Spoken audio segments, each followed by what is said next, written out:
Head into the unknown,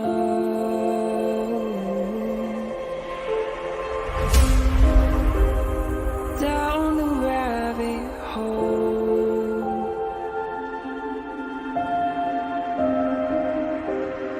where it stops no one knows. We're going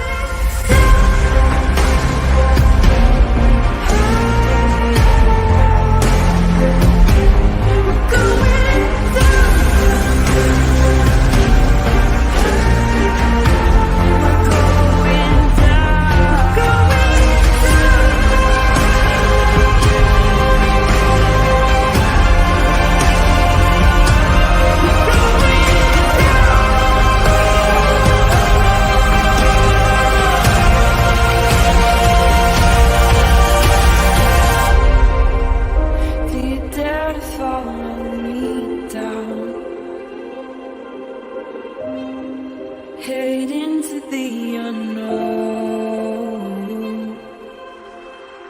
Na, na, na, na, na, na, na.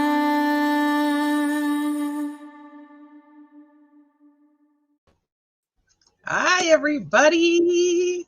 And my beautiful friend Alex Erickson's here with us today. I'm very excited. Me too. And thank you. Hey, you guys.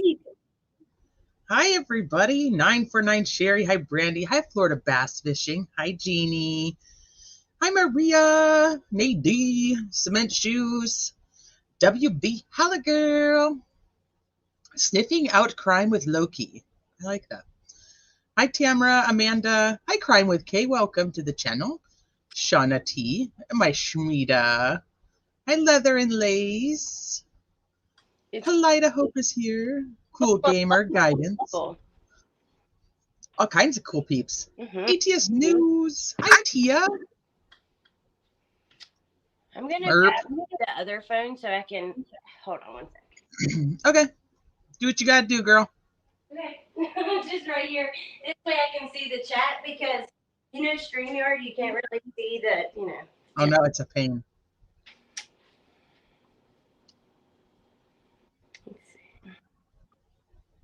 Hi, mi amor. Hey, Michelle. She's getting her puppy settled in. She'll be right up. Oh, yay. Hi, Thelma's Louise.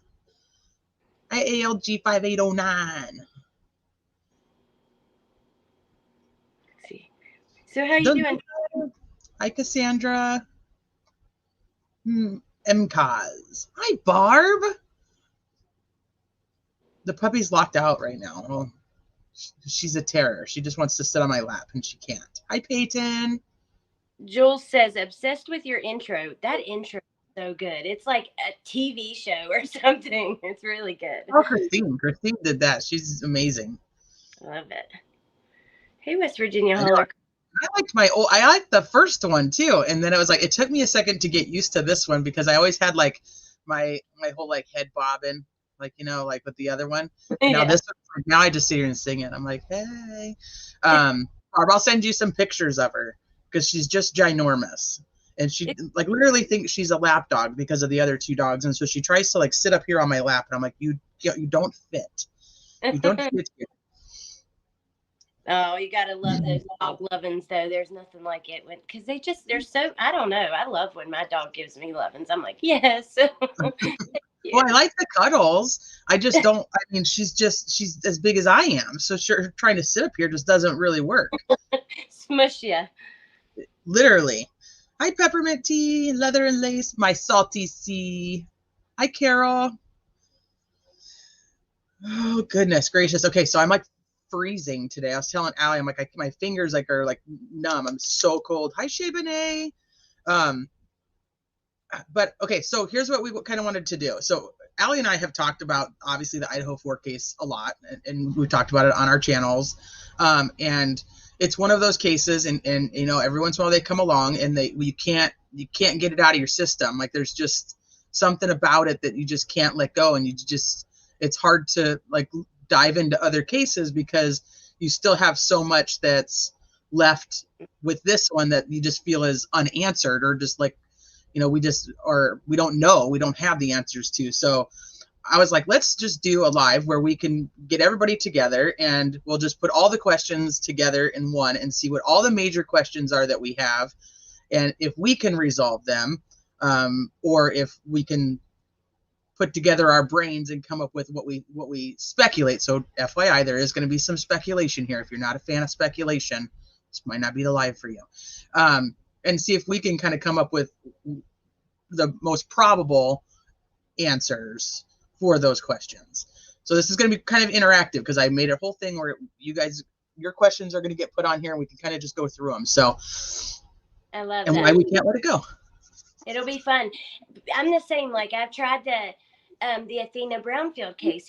I called you and I told you privately, and I covered it on my channel. I was like, nothing's sticking. Like I'm reading stuff, I'm watching stuff because my brain is still in Idaho and it's hard to transition sometimes. It's crazy. I wonder if viewers feel that way too. Do you guys feel that way in chat? Like, is it hard for you guys to let go? Because some of these cases, I mean, you feel like you've talked about all the things over and over and over again, but then there's like a new article that comes out, so you kind of want to add that to everything that you already know. But I struggle with, when I go to research things, I end up back into researching this one. And so speaking of Athena, the biggest updates I can give you on that, and the reason I haven't done a live, is they've actually put a gag order on that case, so nobody can talk about it. And they will not confirm publicly that the remains that were found are Athena's, but the family is holding a memorial service this week for, even though I'm not actually sure that they've released any remains to the family because of the gag. We don't really have anything. So haven't really done any updates on that because there isn't anything to really update. He's back in Oklahoma, and she's pled not guilty to her 2 charges, and that's really where we're at, and we don't know anything else. You have member milestones. So Mallory has member for 2 months. Can't wait to hear your thoughts. Love you guys, and I love you too, Mallory. And then Cement Shoes member 1 month. Everyone, please hit like from Cement Shoes. Hi, Cement Shoes. Yes, please hit the like button. You can't see that on StreamYard. That's stupid. It's so dumb. It's so frustrating. I'll pull it up on my phone just because I didn't know I couldn't see the milestone ones either. I know. I couldn't see like when somebody like gifted memberships. Yep. Let's pull it up here. Let's see. Yeah, with Idaho, it's like, it's hard because also there's so much coverage of it that you're getting a lot of news that you typically wouldn't get maybe in another case, like a smaller case. Well, for instance, Lyric and Devin. I mean, we barely got anything on that case. There's not many places reporting on it. You don't have all these like national journalists digging into people's backgrounds and putting all that stuff out.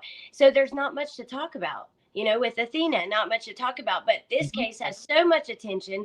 There's a lot to talk about every day. Always. Yep. There's all the news outlets, all News Nations and Law and Crime, and all of them are every day. There's more interviews or more people talking, even though the judge has put massive gag orders on, plus the new gag orders. And here's my beautiful Mia Moore. Hi, pretty lady. Hey guys. Hello, my beautiful Allie. I love her face. I'm so happy that you're here. Me too. I'm glad that you were able to make it. I was worried that you wouldn't. Hi, Lucia. Hi, Kayla. In that door. Put a puppy down and let's go. Figure a cat out and got See, you should bring the puppy with you. He may make an appearance later because he's a big crybaby. So we'll say hi later. I'm okay with that. But he's tiny. He fits right on your lap. So it's okay. He's a little guy. Hi, Ellie. Hey, guys. How are you? My Nadie. Yamber. So I hope he doesn't sign a plea. Did you guys, so speaking of pleas, did you guys see that Megan Firamuska actually took a plea deal on Heidi Broussard's case? And you guys in chat know that case? Did you guys follow that case? Cannot believe you guys know that case. I know you do. I cannot believe it, you guys. I was so shocked yesterday when I saw that. I mean, look how long they've been, she's kind of been going at it with the court system just to plea, which, it's crazy. I can't believe it. But So she's going to accept 55 years for kidnapping and killing her best friend and kidnapping the 2-week-old baby, Margot. 55 years is what she's going to get. Now, does she have to do all that time? I don't know. I haven't seen any of the actual paperwork. Just on Facebook, I'm friends with Shane, Margot's dad, and they had a post on his page about it. And then it came out in the articles yesterday just saying that she's going to be accepting the plea on the 31st. So I think we'll probably know more then. They didn't say anything about like whether she'll be up for like parole or anything like that, just 55 years. So, now, I mean, discovery then? It's Texas. We should be able to request something. I just don't know what they'll give us. You guys have to remember, 90% of cases are resolved with a plea deal. So as we look at these cases, even though that they're, we have such massive time in between them. I mean, that was December of 2019 that happened. Can you that was a long time ago now. Yeah. And she just finally accepted him. Well, she tried to go with it, I'm incompetent to stand trial, tried to do all the postponements. Plus we've had the whole COVID mess with, courts being locked down. But I'm like 55 years. Like this Not is enough. Texas. You deserve a lot more than that. Yeah. That case was one of my first ever TikToks. Because when I started, I was like too nervous to set on a live or anything. But TikTok was the reason I started there. It was just 1 minute, so I was like, I could do that. I could. But I did that case, and it did like really well. I mean, I think one of the videos got like 200,000 views, and one got like 50. And some of Heidi's like previous boyfriends had reached out to me and friends, and I don't know. I just can't believe it's ending that way. But I'll be anxious. I think we should get that discovery and go through it all. That'd be really. If we can, absolutely. It's a very interesting case because it can hit home for a lot of people. So a lot of people, not that they can relate, but we all have a best friend. We all have that person in our world and that we trust with. Like, come on, and then the baby too. She got 55 years. The mom and the baby. There's something so much more. Like, think of Shane. Think of the family who has to, deal with that for the rest of their life. You know what I mean? Like, her legacy is not even left behind. That's just so like she deserved way more than that. She was there when she gave birth, right? Like, oh my God. She was in the hospital room when she gave birth to Margot. Vicious. Oh my God. Yeah. Unbelievable. She was like preying on her life that entire time. And that's what's scary. This is somebody you're giving all your secrets to. It's your best friend. You stay up, you talk, you everything. And here the entire time, not only was she looking to take over your life, she was looking to take that life. And, that little baby, oh man, that case is she pretended to be pregnant. Right. Yeah. Yep. So that her boyfriend would stay with her, even though he technically wasn't going to stay with her. He was just trying to figure out, like, so she lived in the house, like in her own bedroom and whatnot. But she wanted to make him stay. Yeah. At the cost of her best friend. And look at all the things that she was talking about doing. Her personality was changing, and she was semi morphing into her best friend, like trying to. Just a lot of the things that she was saying and doing just were things that she had never done before. And it was just like that right there. Shane brought that to a lot of people's attention. He said, I just didn't catch on to it because they were so close. So I just thought they were just doing a lot of the same things. Like very opposite. Right. Who's thinking, oh, my best friend who's also pregnant at the same time. Like normally that's like, oh, look, me and my sister, we're having a baby at the same time. Me and my best friend, we're going to have baby showers at the same time. We're going to have babies that are going to grow up together. This is going to be great. No, nobody's thinking, well, this is kind of weird. She's going to come and take me and take my baby. Oh my God. And remember, everyone blamed Shane. It was after Chris Watts had happened and he had that interview that, became infamous. And then Shane does that interview and everyone's like, he's like Chris Watts. He's acting like Chris Watts. He's all, you know what I mean? Kind of trying to draw comparisons, and everyone blamed him. I'm even guilty of being like, yeah, he does seem sketchy, but he was uncomfortable. I mean, you know, it was his whole way, but that just goes to show a genuine reaction versus somebody who is an outright lie. That's something like, you know, we should actually I want to watch that a million times versus Watts a million times to see the actual difference. You know what I mean? oh yeah. I actually didn't have weird vibes from him. That interview for me solidified that he was not involved because he said the weird thing about the formula. Yeah, he did. And I was like there's some I don't know why. It was just like something about that. I was like, he's like concerned that the baby isn't going to get the right food. Yeah, you've always said that, even when I didn't get that vibe at first, but you always felt shame. I don't know. I liked Shane. I think Shane's amazing now. I feel horrible in the beginning. I was like, what? I was side eyeing this dude left and right. Jenny just joined. So we're just we were chatting about the case of Heidi Broussard, her best friend Megan Firamuska, kidnapped her and her 2-week-old baby back in December of 2019 and ended up killing Heidi so that she could pass off the baby as her own. And so she just took a plea deal. So we were talking about that because people need to be prepared that I know everybody's like, he thinks he's super smart and he's not going to take a plea and he thinks he's going to beat it. And that's very possible. But 90% of cases are resolved with a plea deal. Do you think go ahead. Oh, I'm sorry.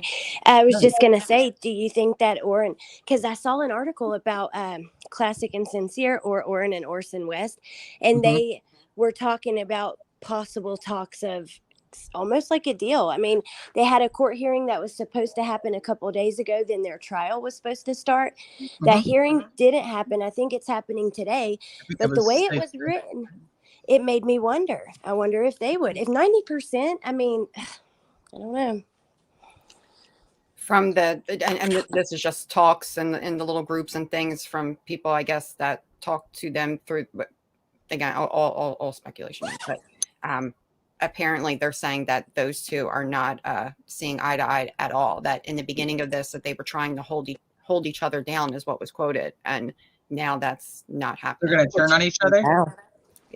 From the talk in the little groups, and we can't always go off of that, but just I've been seeing it in multiple groups from kind of the same person who is definitely related to Trezel's side of the family. Wow. They've been saying it. Yeah. I take all of that with a little bit, but where there's smoke, there's a little bit of fire. I'll just say, if they take a plea, it better be to stay where the boys are. Right. Exactly. Otherwise, the prosecutor better not accept that plea. This is I bullshit. agree. Yeah. It's been so long now. What, 2 years are we going on? I think 2 years. That's The truth teller is no one fascinated by the Murdaugh case but me. LOL. I can't find anyone talking about it. So the Murdaugh case is extremely complex. Yes. As you know, because you're following it, truth teller. So I did not get into the Murdaugh case when it was happening. I know some of, obviously, the gist of what's going on. I know that allegedly with Brittany is covering it with Mallory. And then there's a channel called Pretty Lies and Alibis, I think is what it is. And they're covering the Murdaugh case. So for me, because so just kind of I'm trying to get these videos put together of all these trials that are coming up so that we can have all the info like in one place. So on the times that I'm not live, I've been just creating timelines and spreadsheets and collecting articles and pictures and whatnot so we can have all that. So currently I'm working on Gannon's. And it's so crazy to me that I followed Gannon from the beginning. And as I go back through it, I'm like, oh crap, I forgot about that. There's so many like little things that I'm just like, I'm not going to be able to fit all that in, but. I can't wait to hear this. I don't have time to go back and digest it the way that I know that I would need to cover it. I just know the gist of what happened, but those are the channels that I know that have covered it. Yeah. Is Grizzly okay? Grizzly True Crime is also covering Murdaugh. I think Jen Lou is too. Not yet, but I think she's going to, because she had asked me if I wanted to panel with her, but I don't know much about that case. I mean, I always want to panel with Jen Lou, but no, I just don't know a lot about that case. You're like, I'll find out right now. Hold on. Yeah. Give me a few. A step further, because that case is so complex, she's going into the cases that are kind of underneath the Murdaugh case, all the ones that are connected to it. Oh. So it'll be really good because then it will actually help me. I will be covering Aiden Fucci's trial. That is one that I cover for Tristan Bailey. Absolutely. For sure. Orrin and Orson West is another one. Lori and I put together Lori Vallows. I've covered. I think that Lori Vallow and Alex Murdaugh were both so complex almost at the same time. I dove really deep into Vallow Daybell, but I couldn't do both. The Murdaugh case is wild, and I actually was telling Allie and Brittany, I'm like, one of us needs to cover Murdaugh because there's so much to it. Jen studies if one of the wrenches can drop her link for you. I started digging into it a little bit, and it's definitely time consuming if you're going to go all the way into it. You need to set out some time for that one, especially because you don't want to miss those little details in there, because that all adds up to this lunatic. In my nice words. Well, that's why I said I know the gist of it. Like, I know about the boating accident, the cover up. I know about obviously the wife and the son. There's something about the housekeeper. And then he hired the guy to shoot him, trying to make it look like there was somebody out to get him. Yeah. So I know like the overall of it. I just don't know. I don't know all the little intricacies, and that for me, I have to know all of that. Yeah. Hi, everybody coming in and saying hi. I know that a whole bunch of you guys. I missed all of you. Shoot, we were supposed to go through Gannon, or remember we were supposed to go through that arrest affidavit and stuff a long time ago. I have it. I have it right here. We can do it. I have do it anytime you want to. This Idaho case took over. Right. I need to pull mine out because I printed it out, but I've got it like put up somewhere. But I'll try to pull it out and get it. So I have it all up. I have so much stuff on Gannon from even like from my. I just scrolled back. I mean, I just scrolled back a ways in my phone, and I'm like, oh my gosh, I have this. I have this.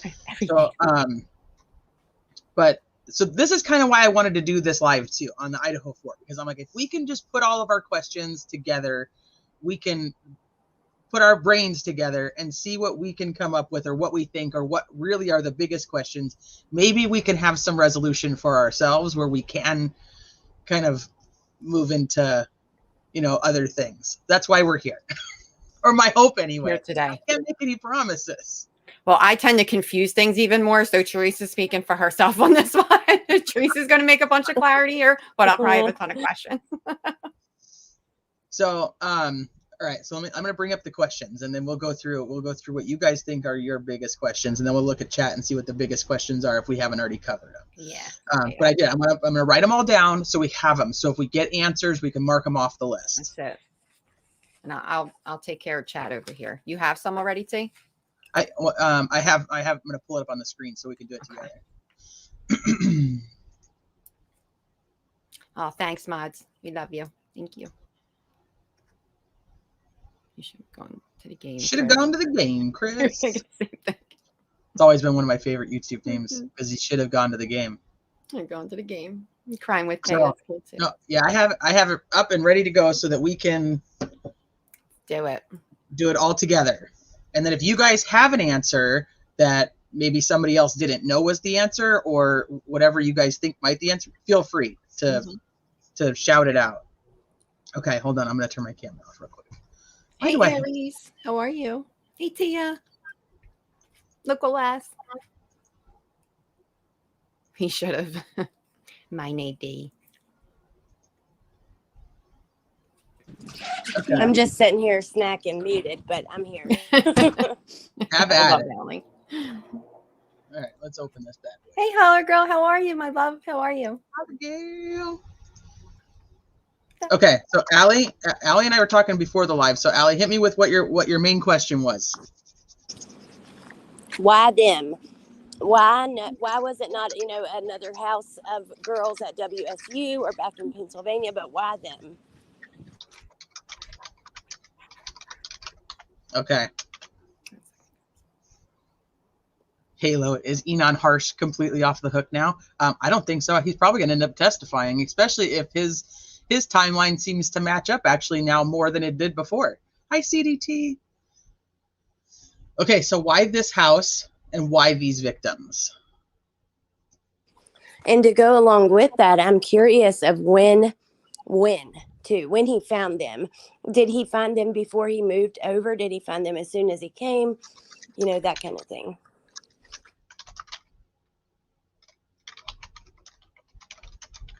Let's go this way. Hold on. First, learn about the victims. Okay. You agree about Enon, Jeannie? Hi, True Crime Crazy. BG. How did he find them or that house? Okay, same. So like, how did he discover these people?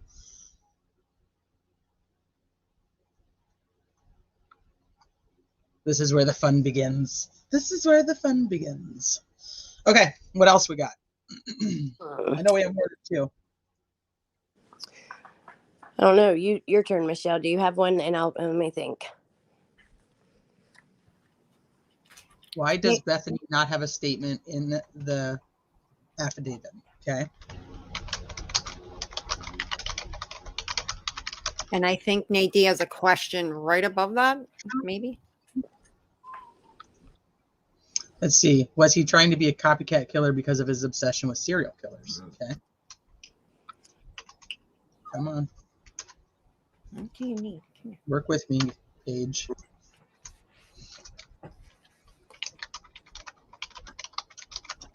Was he ever hired by the police in Pullman? Because they said that he was one of 4 applicants, but they didn't say what happened. Yeah, why not? I wonder why. We should be, if he was hired by the police department, they should all be public record. We should easily be able to find that. You can look up like the salary of every officer. Hired by Pullman PD. Let's see if we can look at that in a minute. Okay. Okay. Oh, I'm kind of curious about this. I don't know if this is so much a question, but do we think it'll be Murphy's hair, or what was the other dog's name that was skinned? Buddy? Buddy. Oh, it better not be Buddies. Yeah, it better not be Buddies. Okay, let's see. Tia, they haven't said who the initial victim was, but they said they believe it could be Maddie because the sheath was there. They believe it started there. And also, if you go back the way that they're charged, so the first charge is burglary, then he's charged for Maddie, Kaylee, Xana, and then Ethan. So if they charged in the order they believe it happened, it would lead us to believe Maddie, but we don't know for sure. Let me see if I Back to good. I'll tell you guys my theory, and we can, as the affidavit. But after we do this part, I'll go through that. Was he trying to be a copycat? Why did it? Okay, Bethany. No, I'm just looking to see. Make sure I didn't miss any questions. Do you think he worked alone? Okay. From Nadine.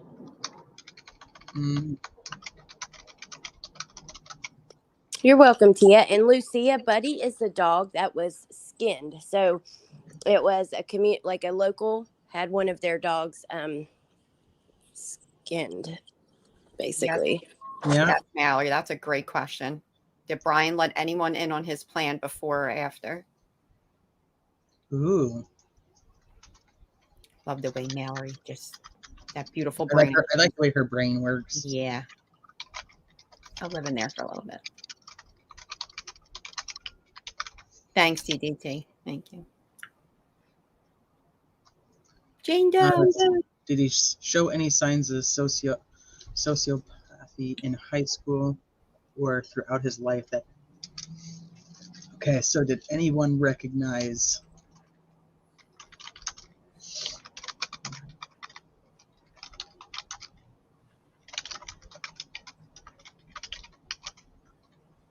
Do we know for certain when he came out west? Because I don't know, and I've seen different, explanations of that. You know what? Me either. Hey, Princess Megan Elsa, our favorite name on YouTube. Megan Elsa has arrived. Oh. Sundown Farms. Okay, let's see. Was Brian about the Venmo, and I don't know where that was. It a question? I missed it if it was a question. You know what? It might have been Amy's question. Let me see. Okay, let's see. Teresa, do you know when he moved out west? Sure. So I've heard some conflicting things, and here's the biggest thing is from everything I've seen, he signed his lease in August, but he got his phone registered to the Albrights, Pennsylvania, but with the Washington number, correct? In June. In June, yes. Oh, yeah. I think we're missing something. Poor buddy. And remember that Reddit post where it's supposedly his mom talking about him going out there, I believe in June as well? But isn't that weird that his own mom doesn't know how old her kid is? I know. It makes no sense. I don't know about that. On the case, I'm sorry, guys. On the case, Jeannie says, is BK the DoorDash driver or his possible accomplice? I think that was right after Ellie's. Also, who ordered the DoorDash? Yes. Okay, hold on. Let me go back. So, who ordered the DoorDash? And I don't think he's the DoorDash driver since they actually talked to the DoorDash driver. Was BK... Do you have a puppy? I hear him. He's up because he's torturous. Here, you want to say hi? Say hi to everybody. Yeah, let me see. Let's do this. There he is. Oh, look how we named him Philly because he's a big crybaby and then runs home and eats meatballs with his mom. Right? And say hi to everybody. Oh my God, I need one of those. He's so cute. He cries and fights everybody. It's the funniest thing ever. It really is. He brings so much like joy. It's like, I don't know. It's insane. Even like my two other dogs and the cats too. He's just brought them all back to life. And he is just good. Oh, That's so awesome. My new love. Thank you. Okay, so here. Hope I didn't miss that. Yeah. Okay. So what was I writing here? Was BK got me all distracted by a cute puppy? Now I don't even know what the damn cuteness did it. Hold on, wait 1 second. Where were we? Was his accomplice the DoorDash driver? Yes, I think. There we go. Driver, and then we had Amy's question right after that one. Accomplice. Let's do DD here though, so we know what we're talking about. Okay, and then go to Amy. Why did they never bring him in for questioning? Oh, we know they didn't. Did the police interview BK prior? And then she adds something. They said in the news they wanted a launcher drivers who may have been a witness. Why was he never questioned? That helps your question. Okay. All right. And then we have. Does anyone know anything about the WSU? Yeah, I actually just was looking at that last night, and they're saying it was an accidental OD, and then the other, but the change, I think it's a change.org, made by the friends and the family, are saying that it was a hazing incident. So this young man, and I don't remember his name. Let me go. I'll look at it real quick because I'm going to feel bad that I don't remember his name. I was just looking at it. I have so much in my brain, you guys, though, that not everything sticks. I apologize. I know. You want me to get it today? I got it. I just sent it to myself earlier. There it is right here. Okay, so on January 22nd, 2023, Luke Tyler was found dead in his dorm at Washington State University. His death directly followed a long and cruel pledging process allowed by his fraternity, Theta Chi. I'm never going to say those right, so if I said it wrong, I apologize. Their inhumane and cruel hazing forced Luke and many others to do things nobody should ever be forced to do. We demand that Theta Chi be investigated, shut down, and the fraternity's president, as well as pledge masters and others with power in the fraternity, be investigated for their involvement with the death of Luke Tyler. Luke was truly an amazing person with an incredible effect on everyone whose life he touched. He deserves justice. Please sign to bring awareness to our cause and help bring WSU's attention to this issue so that those responsible see appropriate consequences and to help prevent anybody else from being hurt. Oh my God. So they're saying accidental overdose or something along those lines, and then but the family friends are saying no, he was being hazed. I had a question about that I was going to see if anybody who knows fraternity sorority stuff, why would there be any pledging going on in January? Can anybody tell me that? Because it doesn't. They should have already been accepted and in, right? I was not in a sorority, so I don't know. Was it a special pledge situation? I was reading about that last night. That they sometimes mid something they will let certain brothers sisters in, depending upon who they are and where they rank. I guess in popularity or who their parents are, if their parents belong to the alumni, like that they make exceptions. Okay, so like maybe somebody who's just in like starting school would be able to do that. Possibly. It just seems then. I mean, it would be really hard to get away with that much hazing when you're a one-off and not even like a group. You know what I'm saying? Mm-hmm. Was he going back for the knife cover or to watch a show? Did he even realize he was missing it by then? Okay. That's one of my questions. I'll put that in here is when did he realize, I'll fix that. He was missing the sheet.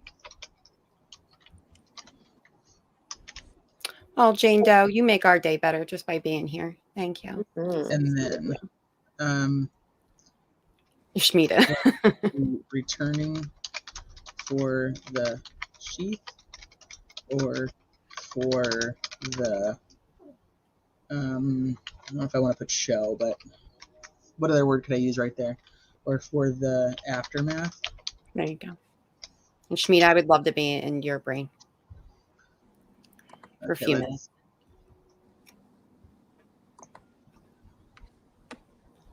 Did you get Harry's question? I don't. I think I'm up too high right now. Hold on. Let me go back where you are. This is Halos. Why did BK travel? Why did BK choose WSCO for PhD? So I was actually looking this up when CDT was live the other day, because my original, when I looked it up originally, I just looked up the criminology part, and they're up there, but they're not like number one. Like Pennsylvania actually has a better criminology program than WSU. But then I was like, you know what I didn't look up was PhD studies, like best colleges for PhD studies, and it was actually ranked, I think, number 7 in the country. WSU is ranked number 7 for PhD in criminology. Wow. So I was like, all right, well, I stand corrected, because it kind of makes sense why he would choose that then. I know you have to have a 3.0, but they prefer a 3.5 GPA, and you have to have there's a lot. You got to have several letters of recommendation, one from a professor that has a PhD, just different things like that. Like I looked at that stuff actually the other day.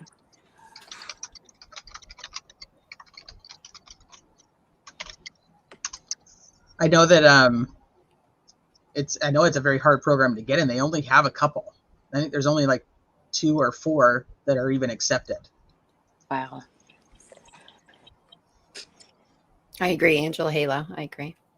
It would be a great relief if it was Buddy's hair. At least we know that there isn't another psycho in the area. Well, I mean, that's true too. I want to know how long BF was at the frat party. Oh, that's such a good question, CDT. Mm-hmm. Another brain I love, how she thinks. Mm-hmm. Me too. I was just talking to them today about like going back to the first like news, when news first came to the house, some of those pictures and videos, there's a lot to be said in the background and the windows and stuff. Yeah. And you know what? That's something just always good to do anyway, to go back on anything, reread the articles, relook at those pictures, you know, anything that was put out, relook at that verbiage, especially like. Oh, yeah. Especially like police statements, because they always say things in a particular way. However, I will say with this case, I felt like we were majorly duped on several things. I mean, they didn't correct the year of the car. They told us they were all in there, but there were just so many things that they told us. All that carrot dingling alley. That's what I felt like it was. It was just Oh those my little God. stupid things to either infuriate him, like why can't they get these details right, to see if like he'll emerge with something, or to see if anybody would step up to say that they knew about this and maybe have a connection back to him.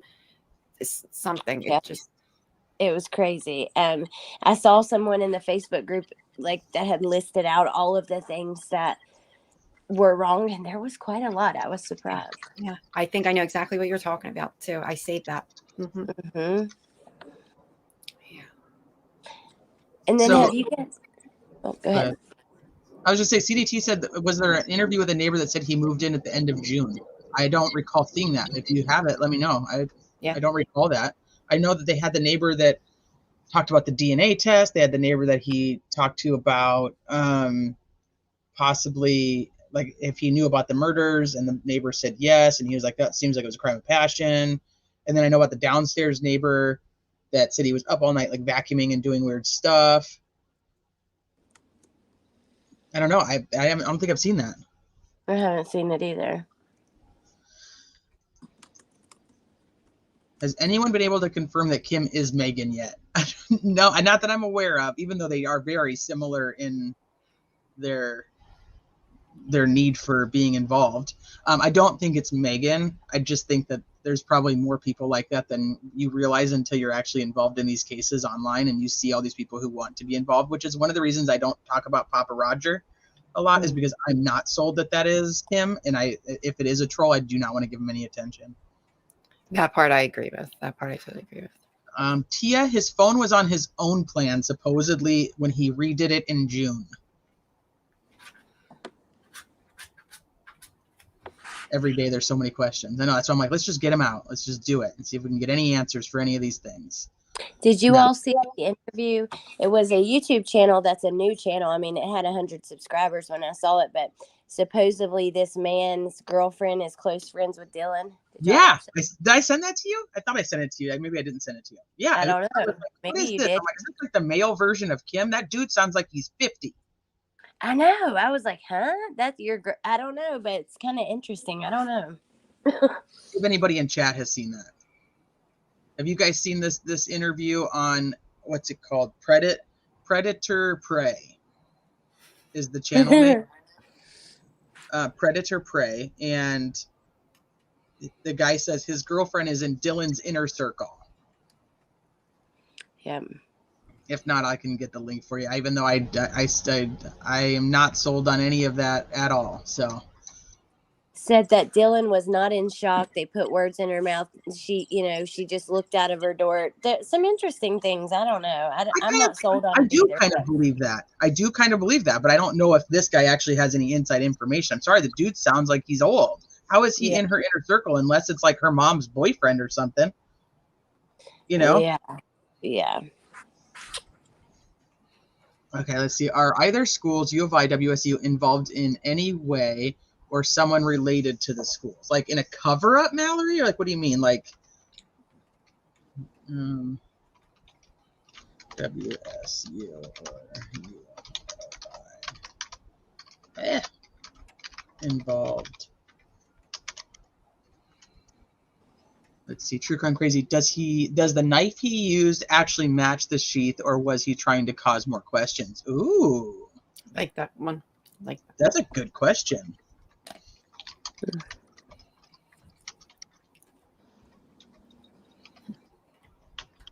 Let's see. Let me go back in there.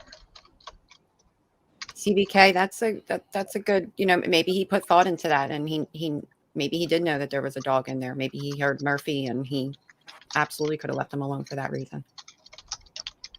And maybe him just already being in the room, maybe when Kaylee, maybe she shut the door behind her, who knows, or maybe he shut it. Kind of happy he did, or they did, so that Murphy's okay.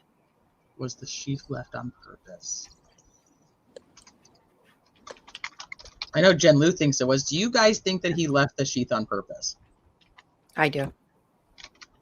I mean, I think I've always felt that way. I've questioned it from the get-go. I don't know. I go back and forth because I'm like, is he this stupid that he, Right. because we keep hearing he's so intelligent, but then again, he did do some pretty dumb stuff. Right. So, He did.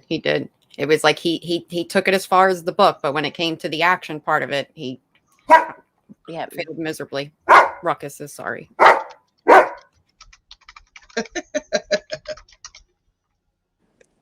I saw a professor that was talking on it, and you can even see kind of what they will know when they leave on the website. It kind of tells you what you'll leave with. But a professor was like, in criminology classes, they don't teach you how to commit crimes.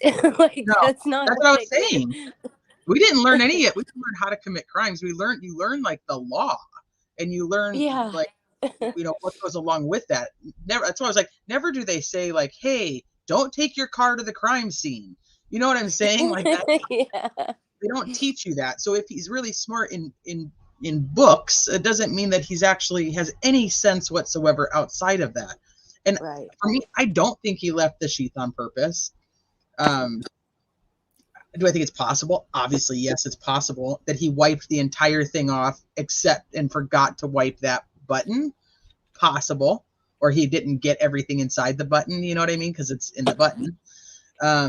If it wasn't the button alone, off by thinking it was like military, I think it's possible. If it wasn't the button alone and just the button, like if it comes out that it was somewhere else on this, then I'll sway that. But because of it just being on that, I feel like it was just purposely done. Another thing that he did before he went in the dumb mode, when he still thought he was in smart mode. That's why I feel like that was planned. His trip back the next day does make me question. But then again, I think that could also have nothing to do with the sheath and just have to do with, why have I not heard anything about this on the news? Like, surely 5 hours later, you would hear something on the news, and even longer, 8 hours later. He didn't get his triumph that he wanted. It didn't hit that news the way he wanted it to. His cell phone wasn't going off with all these different alerts that this, crazy killing just happened. So for me, he went back to see why. And then once he saw the crowd of kids in hysterics and all of that, he got, he was starting to get some, what am I saying? I'm going way past that because I'm still kind of stuck there. I'm questioning, were there people there beforehand, and that's like, were these kids there when, like, before police got there and he was watching that? Well, do you know what I've wondered, you guys? And I've seen people like propose this in the groups, but if you look and see when his phone leaves Pullman, it does leave at a very interesting time. It's like right after everyone's home and kind of wound down. It almost makes you wonder, what made him leave at that time? Is it possible he had some way of keeping an eye on them that they weren't aware of? And because I don't know, it's like the time frame that he leaves is just so interesting. I agree. Hey Shay, I didn't get to see you. You're not going to walk into a house with that many people, like, unless you know that they're, I don't know. I wonder about that. Was he watching them? Yeah.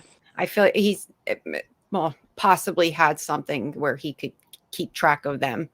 And that whole little back way, right? Wasn't that like only maybe the most an 8 to an 11-minute drive? Yeah. So it wouldn't take much. He went the long way. I know. I know that he. I don't know. I'm really bad with directions, maps, and that kind of stuff. So I might as well just shut up before I say something wrong. I'm horrible too. That's why I have to Google Earth everything. I have to visually see it, or I just don't get it.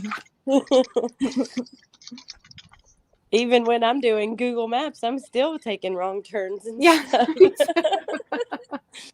Oh, Allie, me and you would just get lost in that car together, girl. It's all right. We probably have lots to talk about. So we would have too much fun. We'd end up at Target in our makeup section, loving life. For sure.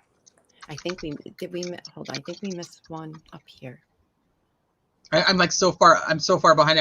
While you guys are talking, I was just catching up. No, you do your thing. Where were you at? Friends with BK. With Brent. Oh, you're at Merp. Okay. I think that's how you spell it. Something like that. And hey, Merp. Hey, Tamara. Hey, Candace. That might be spelled wrong, but we'll deal with it.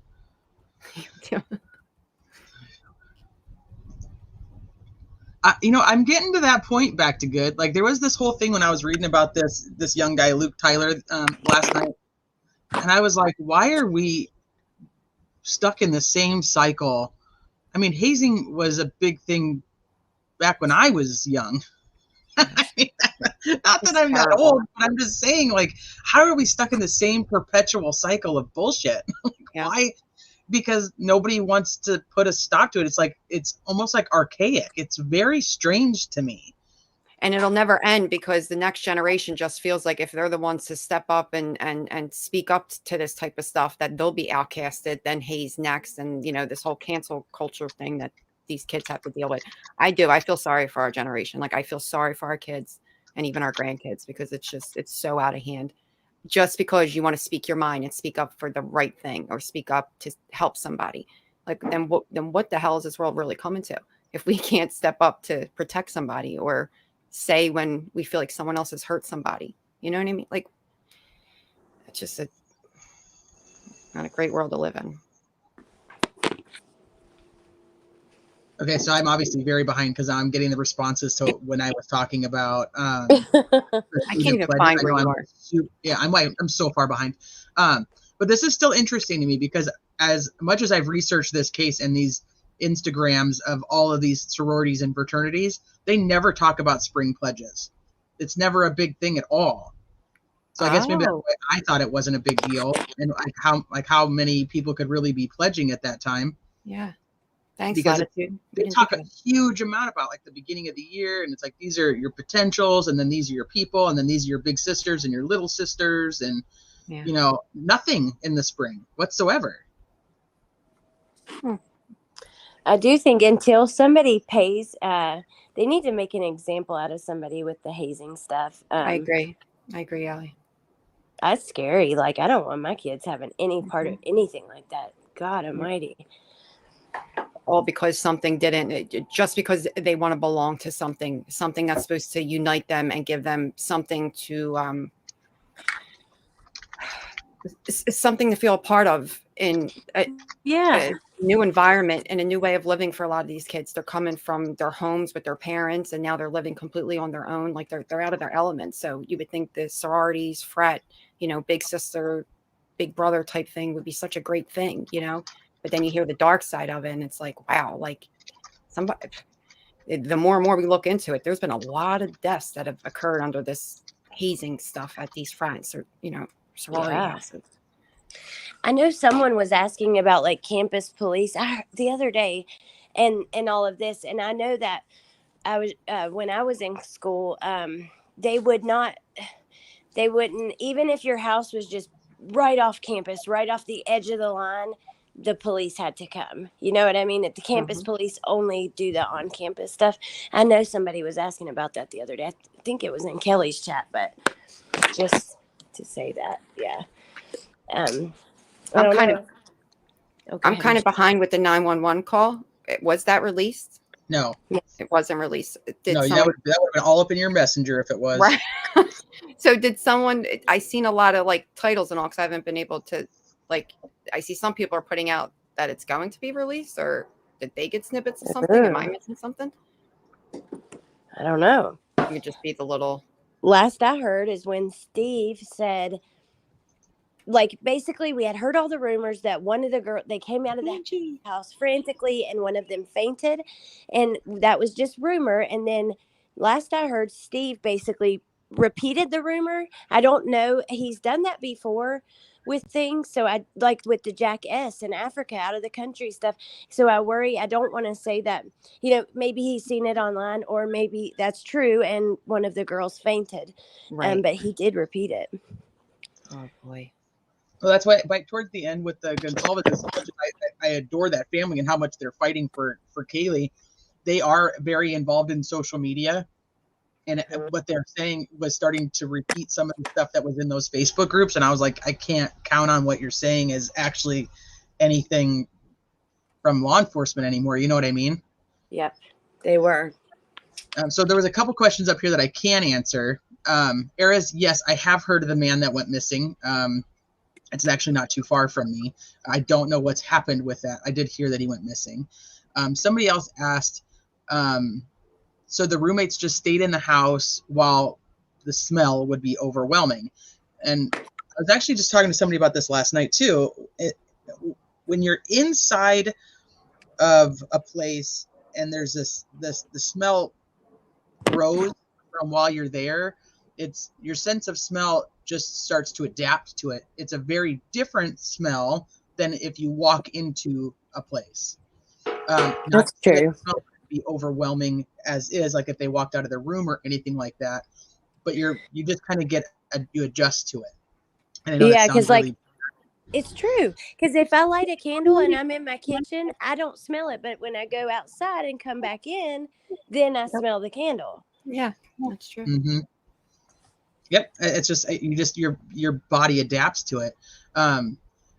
Moonstar Brian is right-handed. We actually have pictures of him writing, and he's right-handed. Oh, thank you, Mallory. We love you. And she has a question. I covered that some on my channel, that accident. I know that the road was blocked off all night long into the next morning, his typical route. And they said that this accident he could view from his apartment. However, I don't know if the route that he took, which was a little bit longer way to the main road, would have been on the dash cams. But I've wondered the same thing, like getting the body cam footage from those accidents.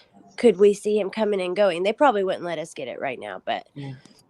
I requested those and I got my typical 48-hour response of not right now, basically. Oh, okay. Well, there we go. It just looks like they send me the same thing back every time for that particular case, unless they want to give me little snippets of nothing. Hey, Punksy. Hey, Ashley Oaks. I still haven't got anything from the FOIA I did on the Brian Laundrie case. Let me know what you need. I got some things back. I'm getting more in for Gabby. It came in spurts and now it's really good. Oh, okay. Yeah, it's starting to get really interesting too in the courts with them. Yes, it is. Yes, it is. Okay, lock bedroom doors. No, Dolly Bear. I thought he was intelligent because he was, one, a PhD student, because I've been to college a couple times and I'm not a dumb person, but, it's a lot of work. It is. It takes a lot. Teresa, you just did it.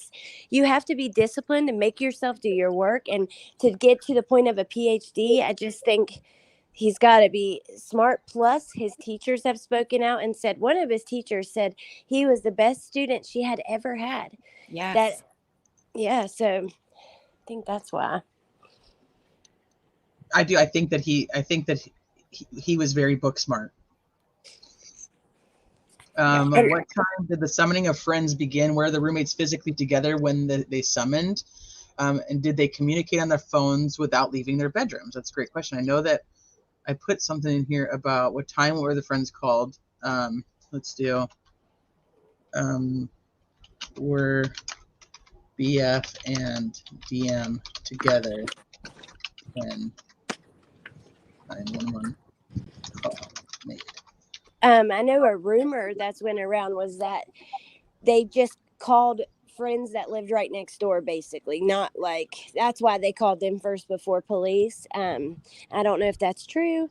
Hunter that lives next door, that's just a rumor, but that could make sense of why they called friends first. It's hard to make sense of that, but also their age, I think, plays a big role in that too. Yes, for sure. Oh, this is a good question. Why didn't he already have a plan on where to park?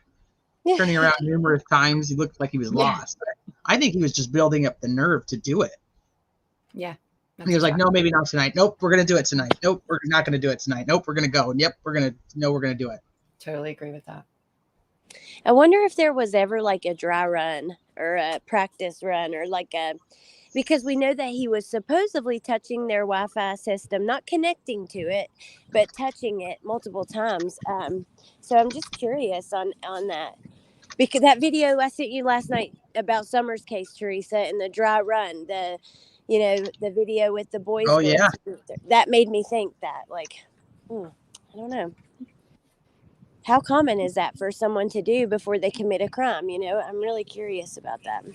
Oh, I think he definitely did multiple dry runs for sure. I think that was part of that 12 times situation. It makes sense. And what if he did it and was like, okay, not tonight, or you know what I mean? Yep.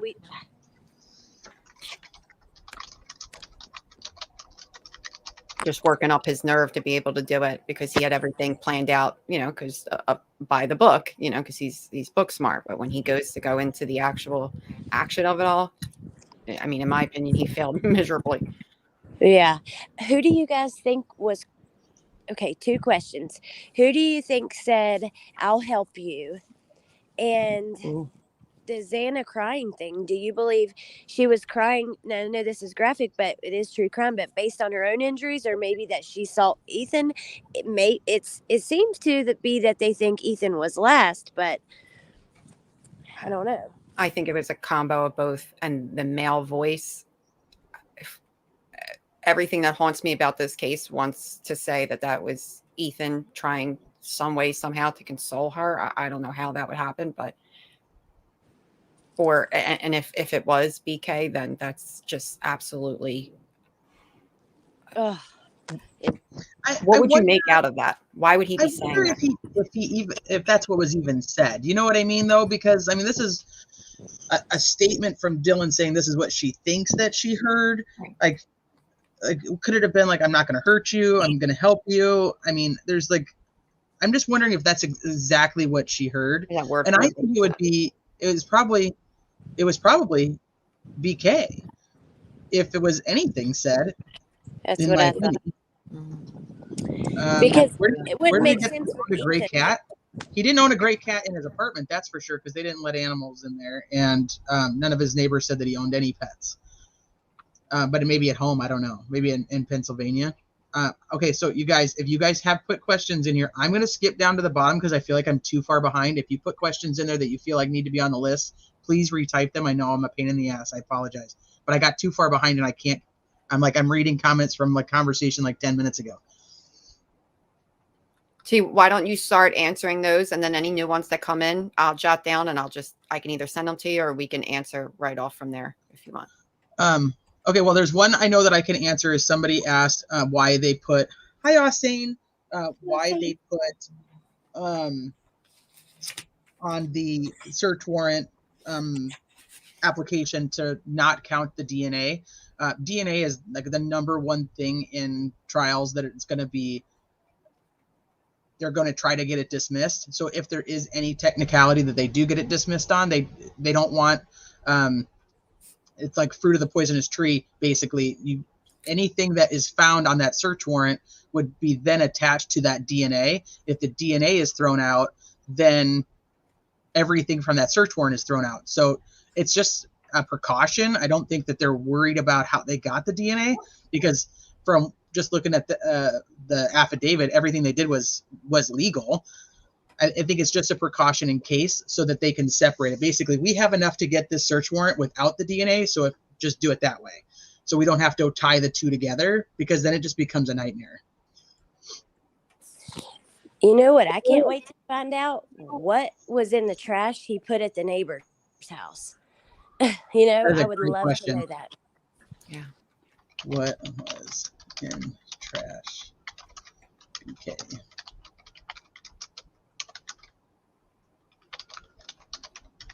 It'll be cool to see these answered. Like, you should come back to it like after That's why I wanted to do it, trial. Yeah. And even if stuff comes out like them in the preliminary or anything, like, okay, now we have an answer for this. That's why I'm like, I want to type them out so when we get the answers, we can actually look back and be like, okay, here we are. This is all the things that we couldn't figure out, and now we know. T, just before you go any further, did you get Shelley Tarbet's question? You have that already? Why did Ellie feel comfortable enough to leave the victim's cars out in the elements for days? My answer to that is that those were not as important to the crime scene. So from listening to different professors talk and having different police officers in my family, I'll tell you that they don't agree on the crime scene analysis part. Like, some will say you work from the outside and go in, and others say you work from the inside and go out. The problem with one is you can't really make a crime scene bigger on the outside. So because people have now been walking through it for however long, but they already had those vehicles contained, and they had somebody there that there was nothing going to stop them from coming. The snow or the rain or whatnot isn't going to necessarily wash away anything that they wanted to quote unquote preserve. So I feel like they'd already looked in the vehicles. They'd already checked the vehicles out for the most part while they were there as like a preliminary check. And then they took them later to have them like thoroughly inspected to make sure that there wasn't any evidence or anything inside. My biggest thing would be, if there was something, would have been like, we know that Hunter was there, Hunter Chapin was there, possibly Maisie Chapin was also there. Did they go back to their car and make the call? Had they touched anything? Did they transfer any type of something from the house into the car? They, as much as they don't want to tell us, they already knew that his exit and entrance point was the sliding glass door. We know that because watching them process the scene, you don't see them processing the front door past the first couple of days.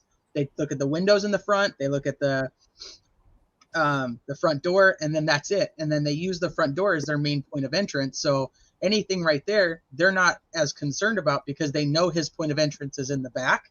So you see them coming back and processing that door repetitively. You see them checking for all the evidence, mostly outside the back door. And that's where you have evidence markers that are tracked. So they already knew that. They just didn't tell us that. So I don't think that I don't think it was a big deal that the cars were taken later. My personal opinion.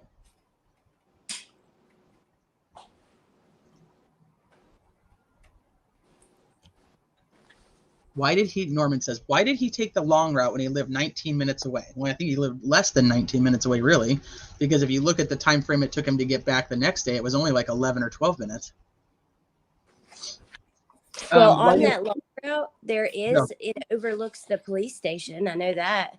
Chanley Painter from Court TV did a TikTok about it, and she's like, this route, I think the way that he went there and maybe the way he left something, but she's showing his route and it overlooks the police station. Not that you could know much by looking, but maybe he wanted to see how many cops were on duty, I don't know, but it's a perfect view. It is kind of crazy to see.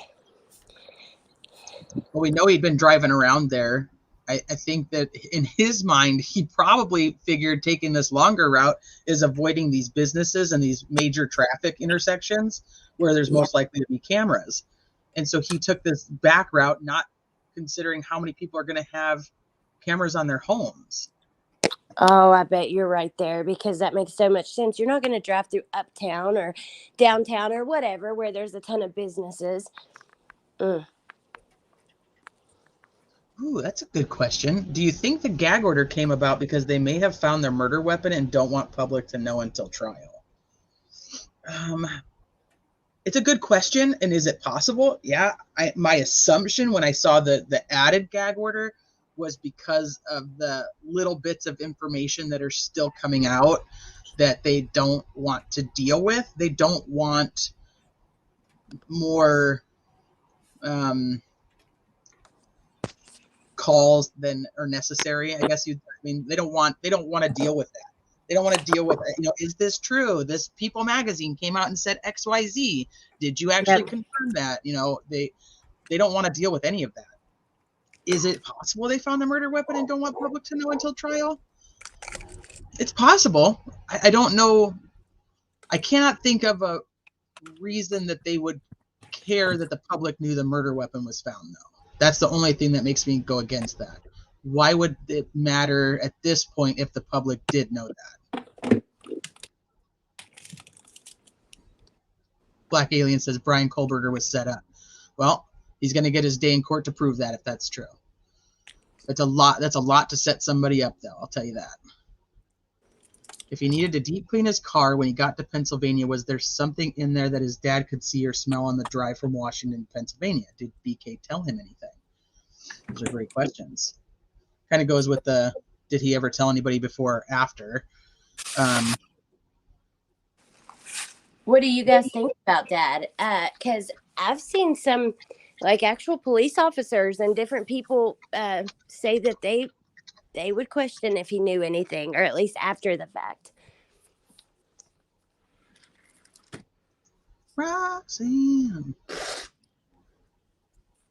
Who called the police on Brent? That's a good question. We could probably actually find that out. That's where I started writing down that. Is that where you are, Tay? Now? Yeah, I'm just kind of looking. Why did they take Ethan's golf clubs? So they were going to release all these things from back to the families, right? They were already releasing cars. They were releasing some of the items that were found inside the home. They were giving them back to the families, and that was prior to a defense attorney coming on. So the defense attorney comes on, and she's like, "Halt everything! I have my experts coming in to do a reenactment. They are going to want to see all the pieces and everything that you guys have." So if it hadn't been released back to the family at that moment, everything gets secured by that motion that she filed to the judge, and it just basically stops everything that they were doing to give anything back. Now, she can request that some of those items that were given back, including the cars, are brought back, or she could just leave it as is. And it wouldn't be like the defense attorney, Ann Taylor's not going to go in and request, like, please leave the golf clubs, please leave Hunter and Ethan's cars or whatever, you know what I mean? Like, she's not, it's just going to be a blanketed request of like any evidence that is still, or anything that was in this house, this was at the crime scene at the time of the crime, needs to stay exactly where it is right now. And that's it. And then the judge says yes, and then everything stops. So it's not in particular items. Does it make sense?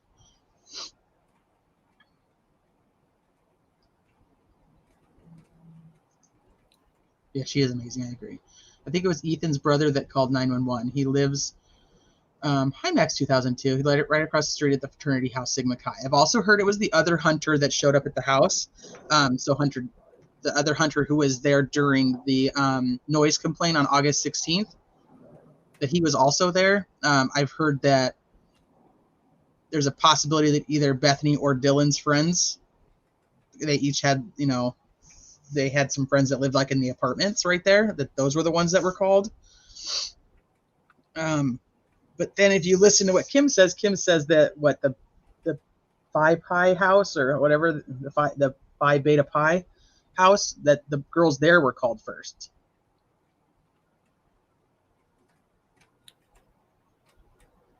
Who has all the background noise? I don't hear, I don't know, maybe it's me. I have no idea. I didn't hear any noise, so. What are the odds that the same lawyer was representing the mom? So this is one thing that we were talking about, Allie and I were talking about before we went live too. There's not a ton of public defenders in that area that are qualified by the state to represent a candidate for the death penalty. So I think that because there's this whole thing about why would she recuse herself from Xana's mom's case but not from Brian's case. And as I looked at it, like, it says there's 13 public defenders that are qualified by the state to represent a death penalty case. 13 in the state of Idaho. She's the only one in Northern California. Or Northern California, Northern Idaho. You guys aren't even going to correct me when I say shit wrong? Come on. You got to catch me on that. She's the only one in Northern Idaho that's qualified. So I think that she had to recuse herself from they could pull from another county. Yes, they can. But once again, she's the only one that's got the, what do you call it? It's not certification. That's not the right word. It's the only one that's like, the state has registered in Northern Idaho to be able to represent him. So she would have to recuse herself from other cases because there's nobody else to represent him from that area. I listened to Twitter Spaces today, and that's not true, according to retired FBI Jennifer. Which part? Licensed. Thank you, ATS News. What part's not true? Didn't Ann Taylor also represent Maddie's stepmom at some time? True Crime Crazy, I couldn't actually find that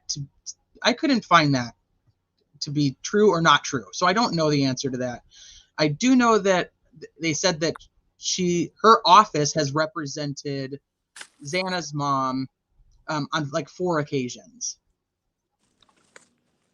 I saw a tweet from either Brian or Jennifer Coffindaffer that said another person related to the victims, but they didn't clarify who besides Xana's mom, like another person, but they didn't say it was Maddie's mom or whatever.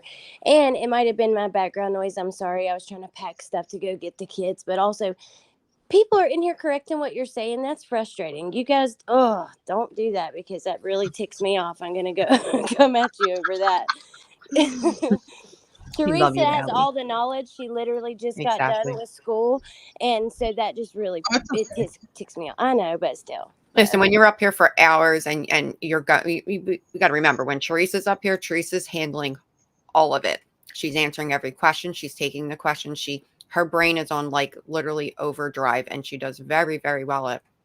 She has a way of explaining things that, whether you're in her line of where she is with all of her schooling, or you're just like a person like myself who barely knows nothing from nothing, she can break it down in a way where we do get the right answers. And she's so she doesn't want misinformation out there. So I hate misinformation. And if I share it, I try to correct it immediately. And I can promise you this, as when she's able to do things like this and all this can be clarified, we all who follow this case, we're all going to come back and reference a lot of this.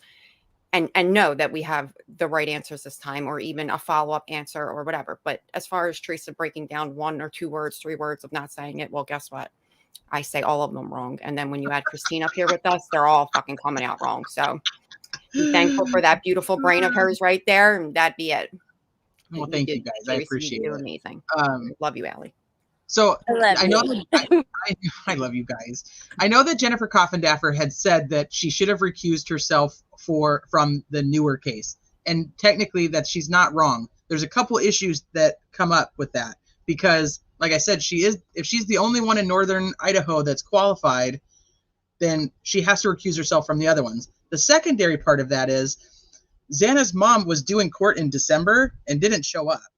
And so currently there is no pending court date from what I can find. If you guys found one, let me know.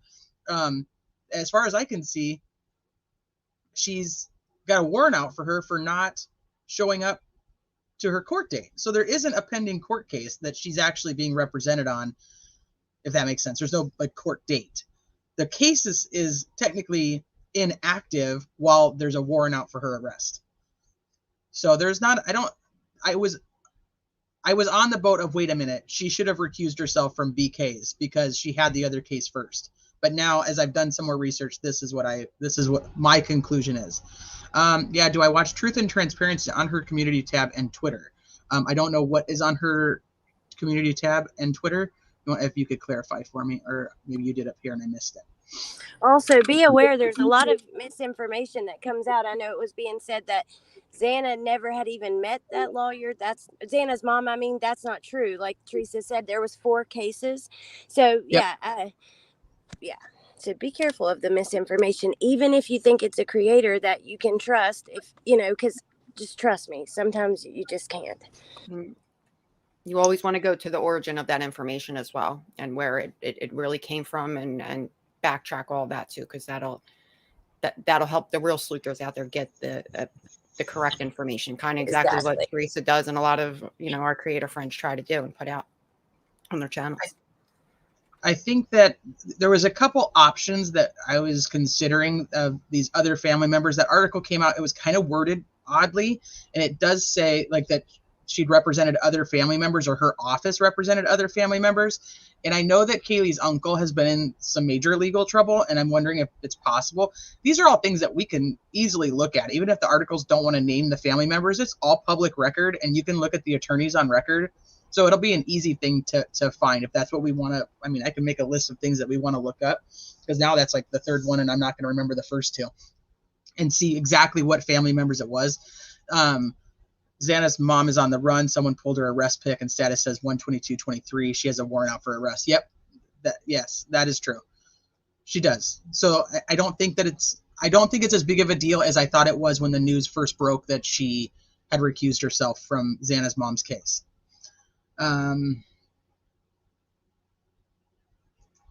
The case should have been assigned to a private defense attorney on a list approved by the court with death penalty case experience. Conflicts arise all the time, and this is how they are handled. I don't disagree, but I also don't agree. I think that you're talking about two totally separate things. A conflict is there without a doubt, but is the conflict directly influencing the court decision on this case? And I think that that's going to come into play. But we'll see. Because Xana's mom being on drugs, the only way that's going to become a true conflict for this case is if Xana's mom had drugs at that house, or Xana had drugs that she'd gotten from her mom and was passing them out at that house. Is there a connection? Otherwise, I think they're going to be fine. I think it's going to be okay. Yeah, no, she was going to go do a lineup and help identify Brian. I mean, yeah, I don't.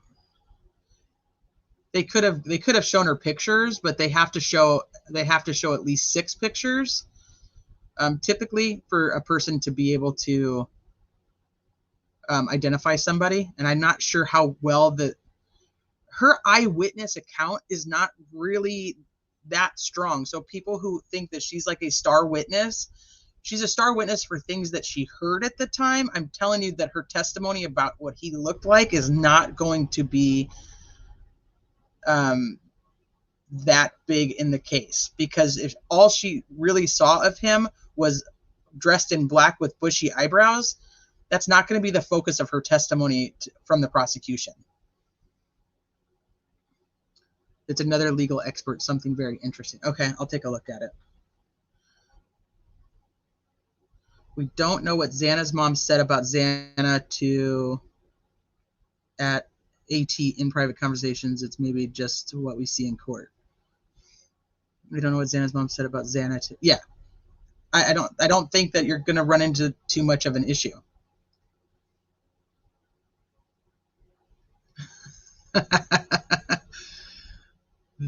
There's a really nice looking lawyer on YouTube. I'm going to assume that might be the lawyer you know.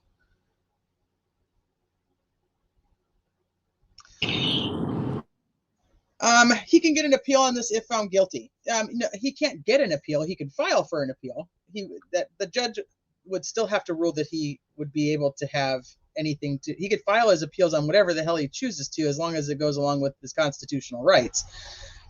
But if he wants to keep that particular lawyer, it is possible they could make him sign a waiver that says, I will not file an appeal based on ineffective counsel because of a conflict of interest. Like, because I did see that there are certain things they can do like that to prevent that as well. Yeah, I think my personal opinion, I'm not a lawyer, so we could definitely ask we could definitely ask Peter, but I don't think that you're going to have a big issue here. And we're so far out from trial. We're assuming that he's going to have these same attorneys come trial. And I think that we need to not get ahead of ourselves. I totally agree with that. I wouldn't get too attached. My fear is that it will push it back even further, like we've seen in other cases, you know? It could.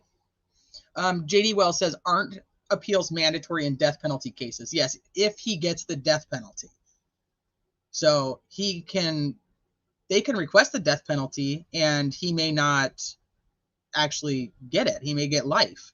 Then he still has appeals. He just doesn't have the same right to an appeal as a death penalty prisoner does. Why need a lawyer if innocent? He might defend himself. I would be surprised if he goes that route, because he was a criminology student, not a law student. If he was a law student, I might agree with you, but I don't want to go. I was a criminology student. I don't want to go into court and represent myself. Agree, a whole team of lawyers will join or replace. Hi, Sis Vicious. I don't know. I don't even know if they have the ability to even file bankruptcy to be able to get him a defense attorney that would do him any good. Do you guys think that Brian will testify? That's a good question, Sherry. Yes. Ooh, that is a good question. I don't know. They did say that like he loved to answer questions from the teacher and prove that he was right, and kind of like that's what some of his classmates said, and that he would go on and on and on forever when he would answer one. But I don't know. I mean, against his attorney's, better judgment, I'm sure, but he's going to want to. I don't know if he'll be able to, but I know, in my opinion, he will want to. He will want to describe and be questioned, and that's like his stage time almost. Yeah, I don't think he'll testify, but I also didn't think that Tony Todd would testify either, and he was such a narcissist. He did. Yep. We have to be careful, and I say this to myself as well. We don't know this guy. We only know what we're told by some of these people that were around him. We don't know him. We don't know what he really wants to do. We can assume based on past behaviors and things like that, but I know people are like, he's not going to take a plea, and I'm like, there's a good chance this guy takes a plea. He's not going to want to die. In my opinion, it might even boil down to, because again, book smart, he planned all this out. Like, hey, I could sit in jail for a year or two and deal with this. Again, when he goes into the action of it all, though, he fails. This is where in jail, where he thinks he's going to just breeze through this, depending upon his jail experience, which will not be good, in my opinion, will then choose his path of how quick he wants to get this dealt with. See, I don't think he will plead based on his words that he's eager to be exonerated. But the death penalty may change that. You're right. So just initially, though, I don't think so. My thought about the death penalty is that his mom is extremely anti-death penalty, obviously to the point where she's written articles, published in newspapers. It's obviously a big deal to her. I just feel that when the death penalty is actually put on the table, I mean, that's obviously on the table, but when the prosecutor says that they are going for the death penalty, when it's actually put in writing, I think it's going to be a lot different. And you have to remember that when people get arrested and they sit in jail and they think of all the ways that they're going to get off on these charges, right? Like, this is what I'm going to do. This is how I'm going to do it. By the time they actually go to trial, they're so much more accustomed to their life in prison than they were in the first few months of being there or in jail, whatever way it may be. They start to accept of their reality and their fate. So, that's a good point. Change. And that thing, like, I was thinking about this with Megan Firamuska, because they're like, why did she take all this time before she decided to do this? Another case that the guy just pled guilty, and he still had to go through the penalty phase, was Michael Jones from Florida. You remember him? He killed his wife and 4 kids. That was in like 2019, beginning of 2019, and he just pled guilty at the end of last year, and not even a good plea deal, just pled guilty because he was just done with it, didn't want to deal with it anymore, and so they still had to do the sentencing on whether he gets the death penalty or not. There's like almost like a give up moment. So yeah. Some of these take such a long time. People decide not to fight. They just don't want to. They just give in. Yep. Depending upon how they can handle it, that they could be prepped and set as much as they think they are until they're actually in there and they actually have to deal with these inmates and the guards and all that and that treatment. And if he was he comes from a home with both parents. I don't think he's lived the street life at all. So I don't know how he's going to handle jail. I don't. Weeping Willow, Michael Jones. Michael Jones from Florida. I'll type it.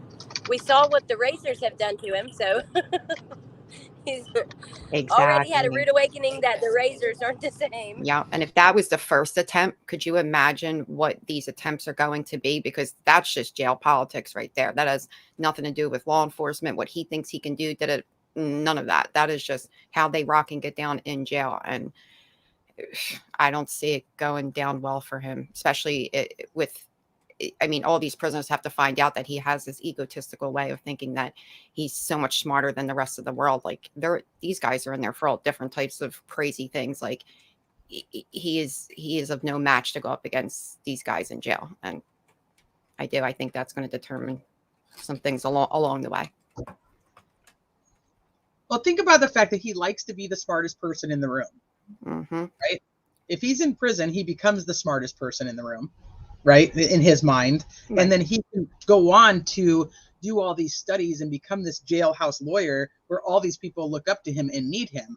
He could, right? he could have this turnaround and be everybody's, but now look at this. He could be, it's as simple as this. He could be playing a little chess game with maybe 3 other guys there, and it doesn't go right. And because that's just how jail goes. Anything pops off. It doesn't go right. And now he gets into the wrong argument with the wrong guy who's belonged to the wrong group of, who pretty much run that prison, run that jail. He's toast. He's toast either way. Like his experience in there is going to be really, really, really bad. I don't see, if he does make this turnaround and can become this jailhouse type lawyer and all, and help people out in that way, that's going to develop over time. I don't know. Jails are very he won't be around other prisoners for quite a while anyway. So I think, that's why I said there's going to be a whole life that he's going to have to get used to. But Latitude says, I wish people understood that the trial is not in June. Right. It's the preliminary hearing. And we may get we may get a lot. We may just get a nice little peek. All they have to do is, once again, show enough that they have enough to go to the next step. That's all it really is. So, it could take, a few days. It could take a couple of weeks, depending on what all they choose to present at that time, how many witnesses they choose to present. There is still, and I know this has been floating around, there is the possibility that the prosecution opts for a grand jury to indict him. And if the grand jury does indict him, then there is no preliminary hearing. Do I think that the prosecution would do that? It's possible because of the witnesses that are going to have to testify. They may choose to. It would be an interesting move if they did, in my opinion. But they agreed to the postponement, so I would be surprised that because it's not like they were contesting it and the judge granted it anyway. They agreed to it, so I don't know. I learned something interesting. So at a preliminary hearing, hearsay is welcome. They use hearsay. It's also, instead of beyond a shadow of a doubt, it's basically just more likely than not. He was more likely than not to have committed this crime. But yeah, hearsay's allowed. The rules are completely different. And you're right. It would be interesting because in a grand jury proceeding, we don't get to see any of that, right? It's all secret. And neither does the defense. That's the other thing about the grand jury, is the defense isn't there to listen to these witnesses. Oh, wow. Thanks, Shay. Have a good day. So having like Dylan or Bethany testify, they wouldn't have to look at him in the prelim. They'd still have to do it in the grand jury. So it would be beneficial, but I just don't know if they'll go that route. And right, it is. It's just more likely than not at this point. It's not until trial starts that they have to be able to convince the jury of beyond a reasonable doubt. That's not happening right now. So, and somebody else asked a good question, like, based on what we know so far, would you be able to convict him? No. And you're not supposed to be able to convict him yet. That's the whole, it's just more likely than not that he did it. So as the steps go, so first they just had to basically prove this is the guy, he is this person we think he is, and this is the guy who we believe committed these crimes, and these are the essential reasons why. Just a little tiny bit, right? You're not going to give away your whole hand. So we know that if they gave us that much, they have to have more. Because to go to the next step, which would be either the grand jury or the preliminary hearing, they have to offer more evidence than what they already did. So they didn't give everything away. People are like, well, what if that's all they had? There's no way that's all they have. No way that's all they have. They still have his car. They still have the Pennsylvania house. They have the trash from the neighbors. They still have other witness statements. They have more surveillance cameras. His computer. They have his computer now that they didn't have before. There is more. We know there's certain things we already know that there is more of, because we know the A&W had surveillance of his car. That's not in there. That's not in the probable cause affidavit. And then all the matching of the evidence. So we got where they matched his DNA from the sheath to his father's DNA in Pennsylvania. But now they have his DNA. He's arrested for a felony. So now they'll have a direct match to the DNA. The other thing is, and like we were talking about earlier on the sheath, is if that's the only DNA, we don't know that that's the only DNA. We just know that that was the DNA that they matched it to. So different materials take different amounts of time to process. Fingerprints, different amounts of time to process. DNA, depending on what type of DNA, is it trace, is it, what is it? So we only know enough. So could I convict him right now? No, and I shouldn't, and nobody ever should. This is the whole, you have to presume innocent until proven guilty in a court of law. We're watching the proven guilty part right now unfold. It takes years. And this is why we have this process.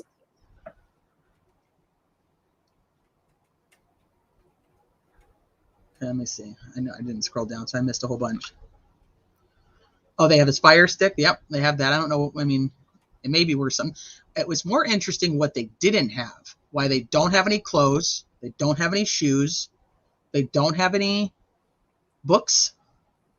I mean, the guy's a student. Where's all of his books, right? If you're looking to see what he was studying, where's his notepads? He doesn't write anything down. Doesn't take notes.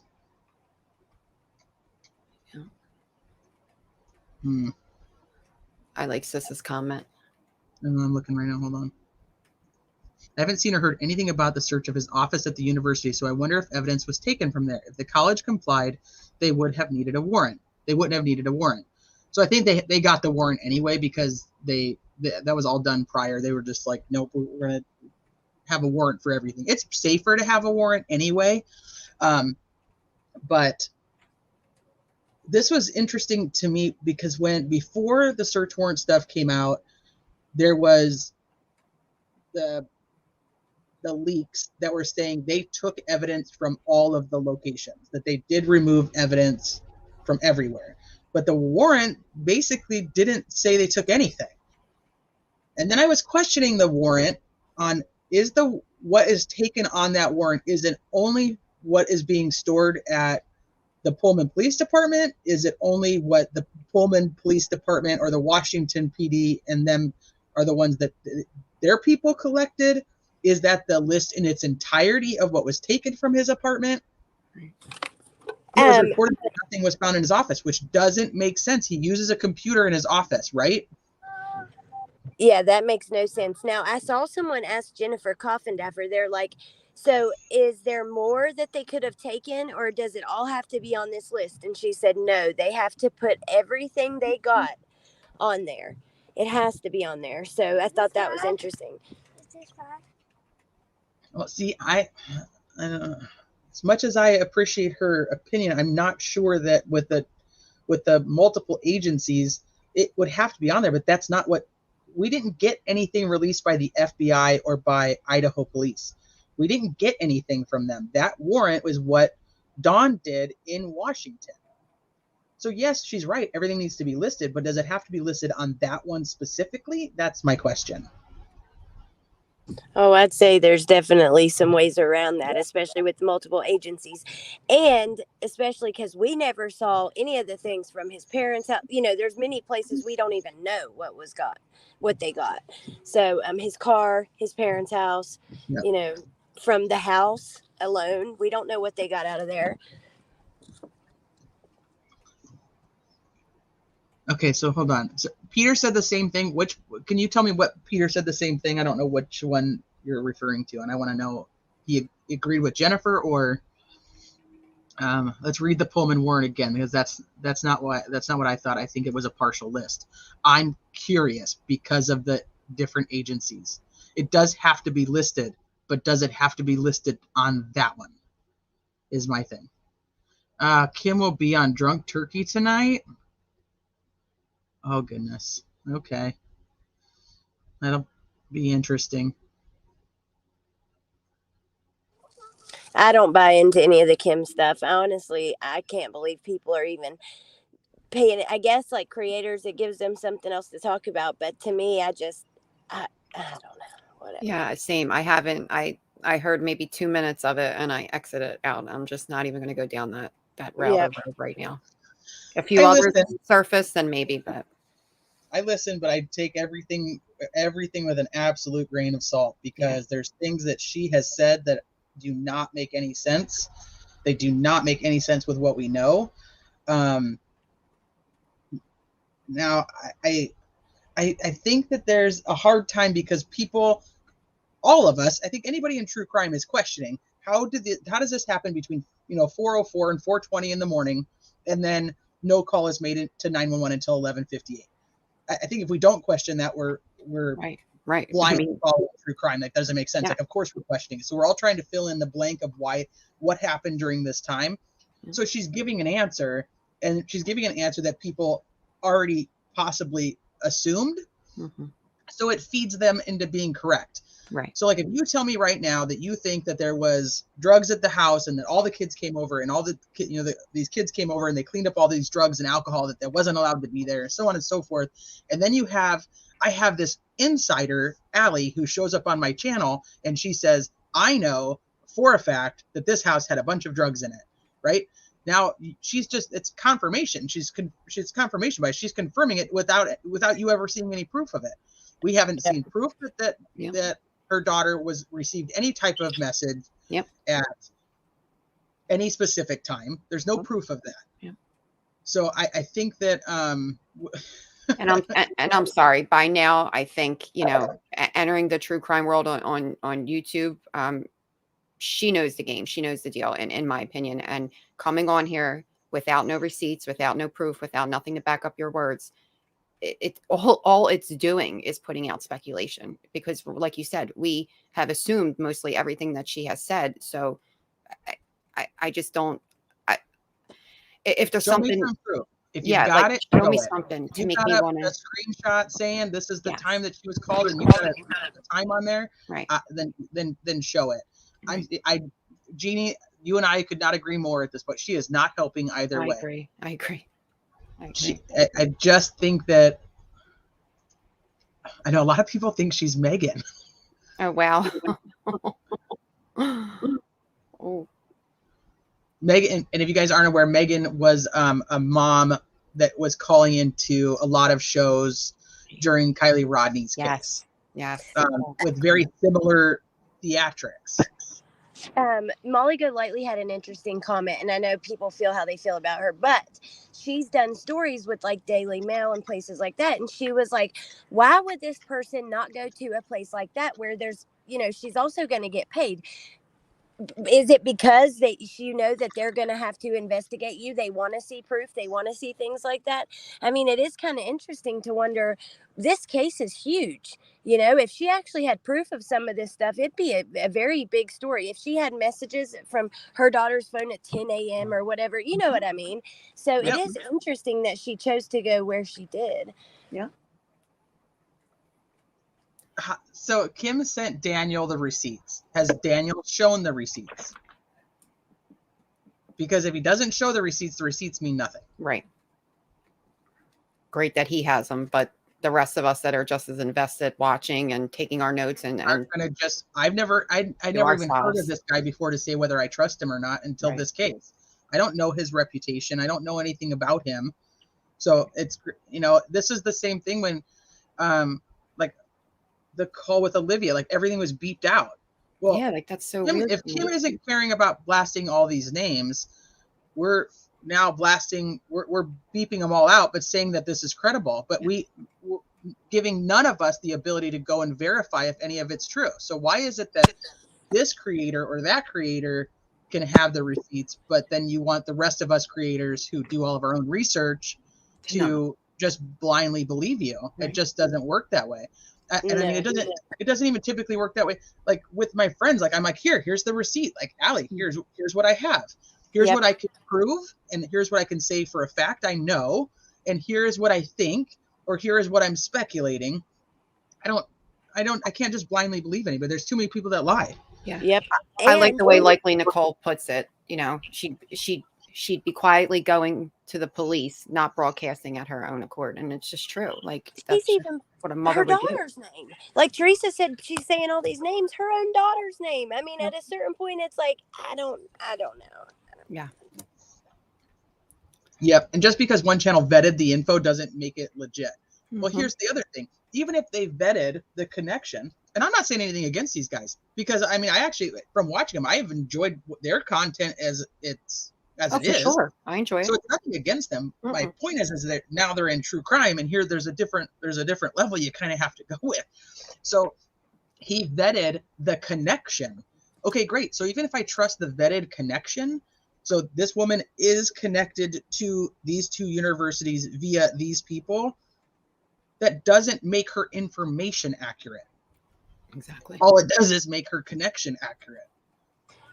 And Chloe's mom, this is the thing. We're not talking about it. You guys have brought it up in chat. You don't see Teresa playing what she said. Nope. You don't see us going through what she said Not point at by all. point.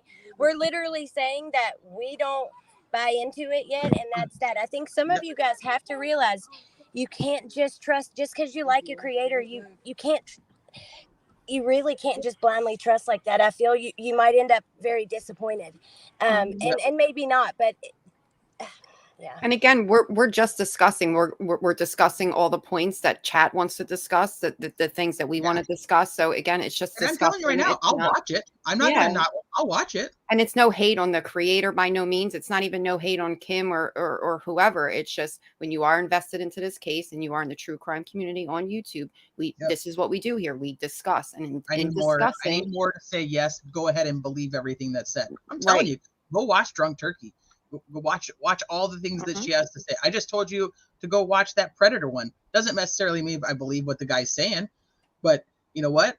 Could I be wrong? Sure. Could she be wrong? Yeah. We just need when it comes down to certain things, especially something as big as that, when no one else is speaking out loud in that way, she has to come with something a little bit more than to her favorite creator who vetted her, which is great. That's great. Absolutely. Go check that out. Watch them, subscribe, do all that good stuff. But we're going back to misinformation. And sometimes that's where a lot of that can come from. So we're just discussing it. Disaster. Yep. We're just discussing it. Like ATS just said, I'm not throwing shade at anybody. I have no issue with any of these channels that we've talked about. My issue comes, I want more receipts. That's it. I don't need all of the kids' names. I show me the receipts that says, hey, this is the call when it was made. Or the time gaps or any of that. Just,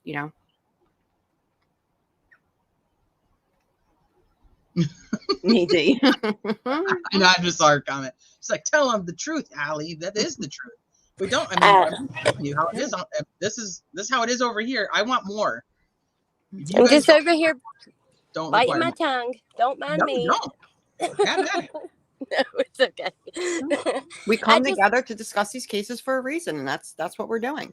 Yeah, and I don't know. I know how much that you guys are just after the truth and just trying to do right by the case and by your audience and everything. And I've seen some really, having been here for a while, you start to see that not every channel thinks that way. Now, I don't know the Turkey channel. I have no problem with them, and I'm not talking about them. I'm just saying that I have respect for the fact that you guys don't just buy into everything. And I think that that's important. It's something that needs to be, noted. So Thank you, Allie. Thank you. Teresa tries very hard to clear up all misinformation that she can so that the true story is out there. I mean, as close as we can get to it, because none of us will know the full exact until we get to trial. And there's still going to be some that we don't know. We are not the family. We are not these victims. We are not in BK's head, body, none of that. Nope. Hi, Crystal, and welcome to the channel. No one is brave enough to come out. Let's think about it. The only family that has talked is Kaylee's parents. I thought that was interesting that they've all the families have taken a very different approach to what has happened, even though essentially the same thing happened to all of their children. At first it was Ethan's family was really, in the forefront, wanting to make sure that people knew who Ethan was, which I really respected it because of the fact that it was they're like, no, you're not going to be out here saying that my kid's on drugs, you know, that there's like some Right. big thing happening. You know, like they came out and just answered questions like They right want off the the bat, like, world this is who our kid is. to know This is about who he Ethan. is. That's all they wanted. That family breaks my heart every time, because all they want to do is that they don't so much speak about the case. The one time that they did, I think, is when they realized that they absolutely shouldn't after that point, and they totally just kept the focus on not just Ethan, how their two other children, being connected as triplets, and then going back to that school and having to do this life, you know, without their brother. Like, I respect that family so much, and I feel for them even more. Well, then you have like Xana's family, who the dad has come out and done a couple of interviews, and the sister, you know, has said a few things, but they've been more reserved and close, you know, to each other versus publicly. You have Maddie's dad, right? You have Maddie's dad that's seems so shy and so like introverted that I feel when he speaks, I literally feel pain. I feel his pain. Like it's palpable. And you can actually feel his connection to Maddie. You know what I mean? Like, you could tell that they were the type of father and daughter where they were definitely friends too. You know, like he had that. I believe Maddie was his only child, right? Yeah, that's their only kid. I think, yeah. And her mom hasn't been like super public, but she has posted stuff like on Instagram, like they all went and got the tattoos. Like every single person in Maddie's life went and got the same tattoo. You know, she Her posted 97-year-old grandma too. Oh, get out of here! Oh, yes, it was that. sweet. that is so sweet. And then you have the Gonsalveses, who are very outspoken. And so I thought about this, and I'm like, I know I want to hug her father too. He's just so damn sweet. I've thought, like, if this was me, which one of, because they're all very different, which one of these families would you be? Would you be the outspoken Gonsalveses? Would you be the, you know, we want to set the record straight and just say it to the point, like the Chapins? Would you stay kind of under the radar like Xana's family? Or would you want to publicly tell stories of, you know, your child more like Maddie's dad? I wonder. And I'm like, I don't ever want to be in a position where I ever have to do either one. I know I'd be like the Gonsalves. I wouldn't want to be, but I wouldn't be able to help it. Like, and I don't know. You could. Oh my gosh! In the Dateline, I think in their TV interviews with the news, it's very different than how I saw them in the Dateline. Like, Steve just looked so broken. On the news, he's like this strong dad that's like, you know, I'm going to protect what I have left of my daughter, even if it's just her case. And on that Dateline, it was just, oh my God, like he just looked so sad. I don't know, that really, really broke my heart seeing him like that. But yeah. What about you, Michelle? Which one would you be?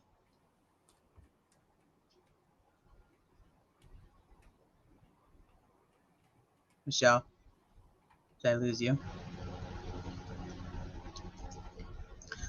Okay, well, I'll answer. I feel like I would be like the Gonsalveses. Like, I don't know how much I could put my faith into a group of people that I don't know to take care of it.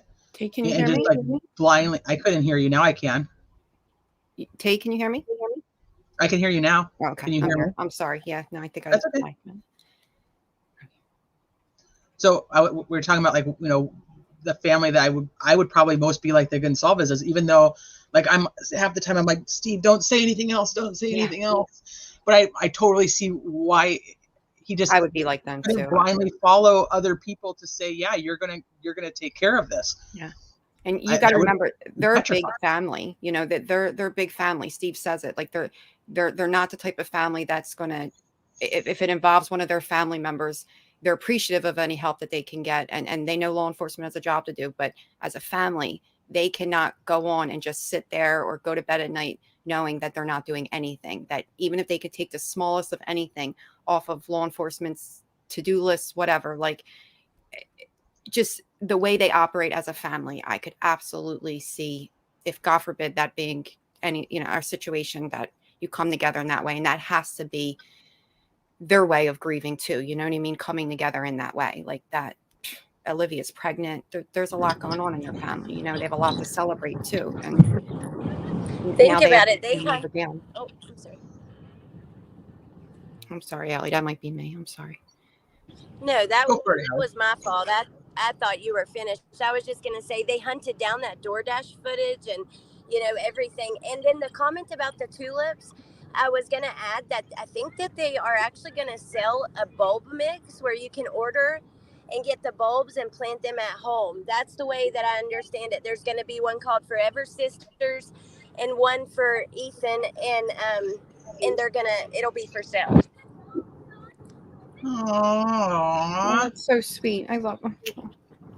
They did something like that, I believe, with Dylan, right? Where they planted the sunflowers in his honor. They did, yeah.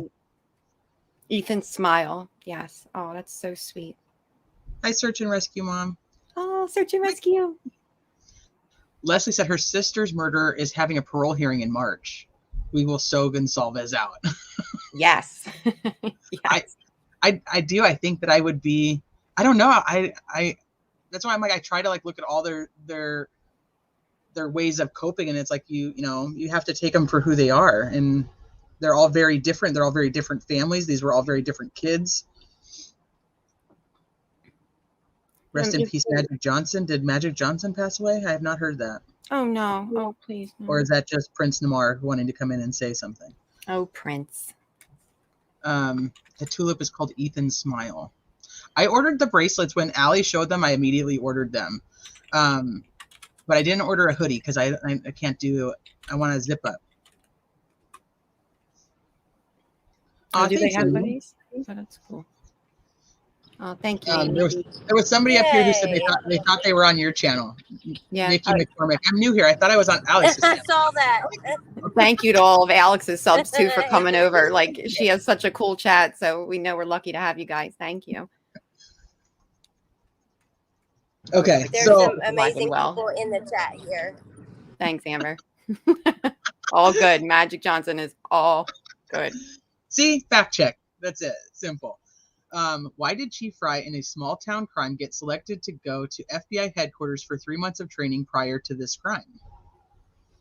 I don't know. That's an interesting question. Do we know what the training? Uncle Benny, like, but Uncle Benny leans towards like the psyop theories and stuff, so that's kind of what he's proposing. Like, there's, yeah, he kind of points out the oddities that may point to a psyop or something like that, which is great. I like hearing his opinions, but yeah, so I think that's what he kind of means. But I would like to know what the training was focused on. So maybe if it was, thank you. He said, "Thank you, Alex." Thank you, Uncle Benny. Uncle Benny. Okay. I sound like a redneck. You know what? I have the website for the bracelets. If one of the admins in chat, I think, did I send them to you guys? We could put it in the chat. You guys can order the bracelets. It is, you get 4 for $6. I think I ordered 8.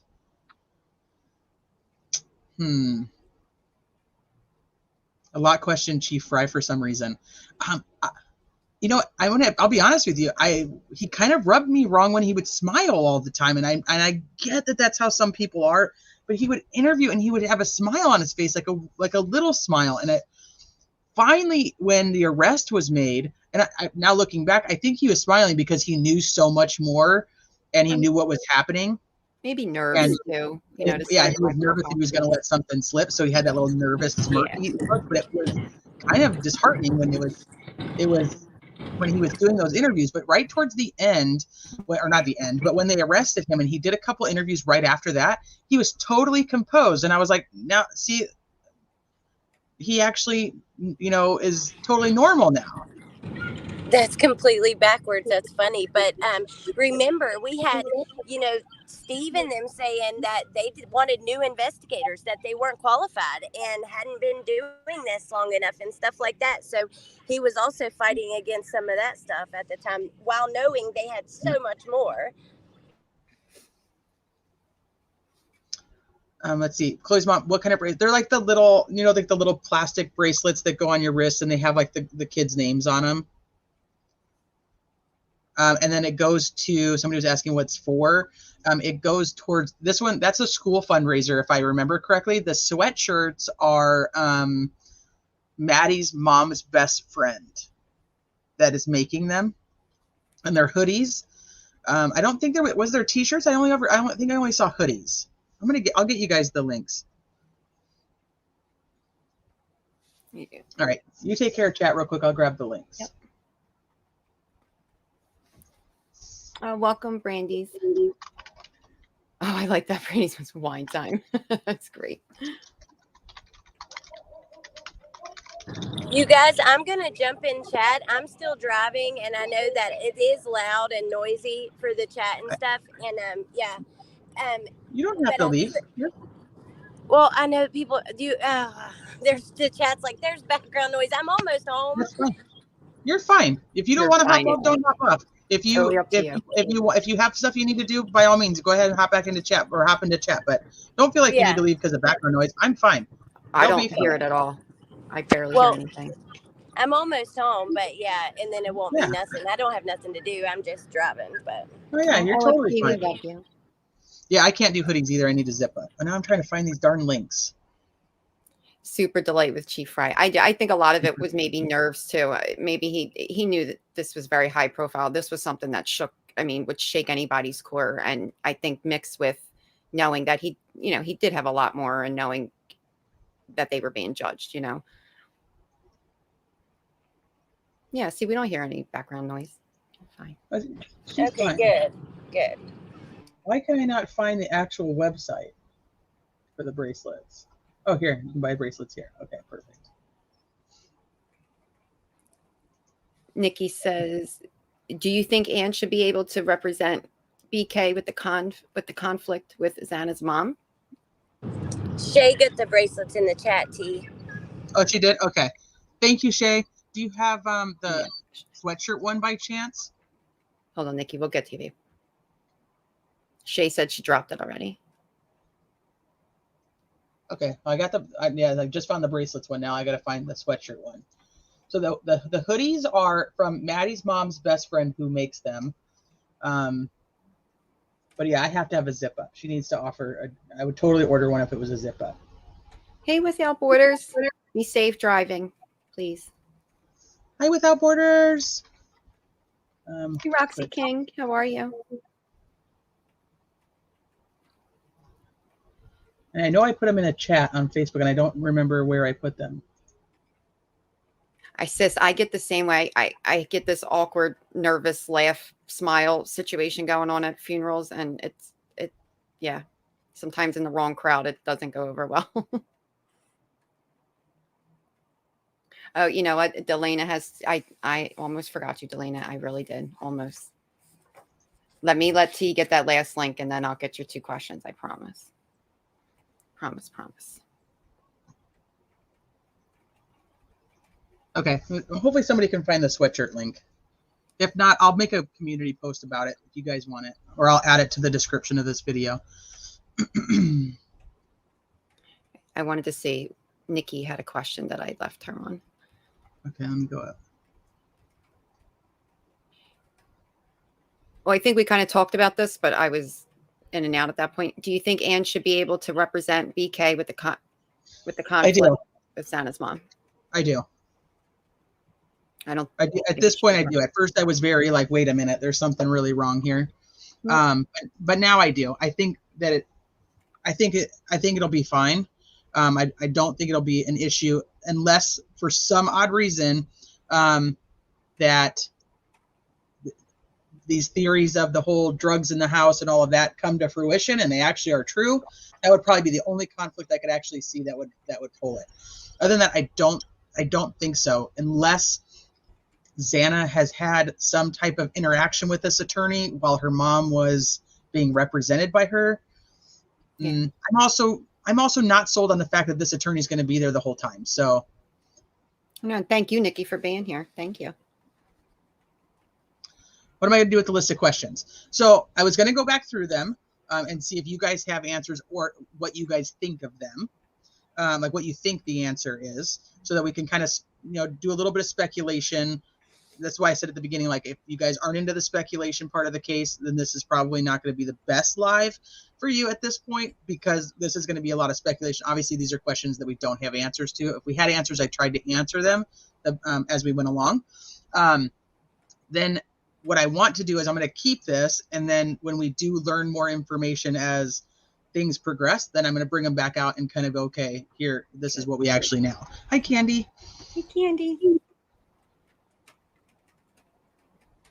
Why is my there? I'm like, where's my mouse at? So Sinister, what I did find out was that there was 13 death penalty attorneys in the public defender's office in Idaho. There's 13, and she is the only one in northern Idaho.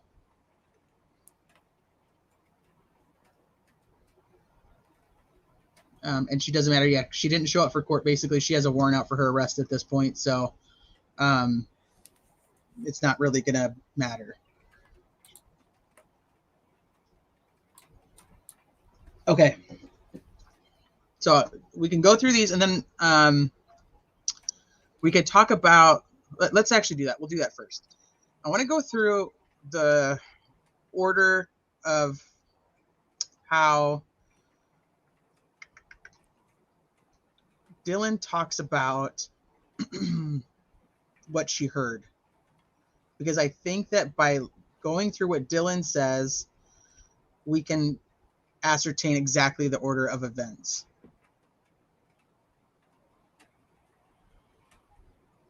Let me see. Thank you, Sinister Soldier. She tries. She keeps it all together. I try to keep it all together. She's good. She's just doing her thing. Same thing, Ellie. For some reason, we're getting hit with both today, too. Rain and snow. Oh, are you really? Yeah, it's so weird. It's just freezing here.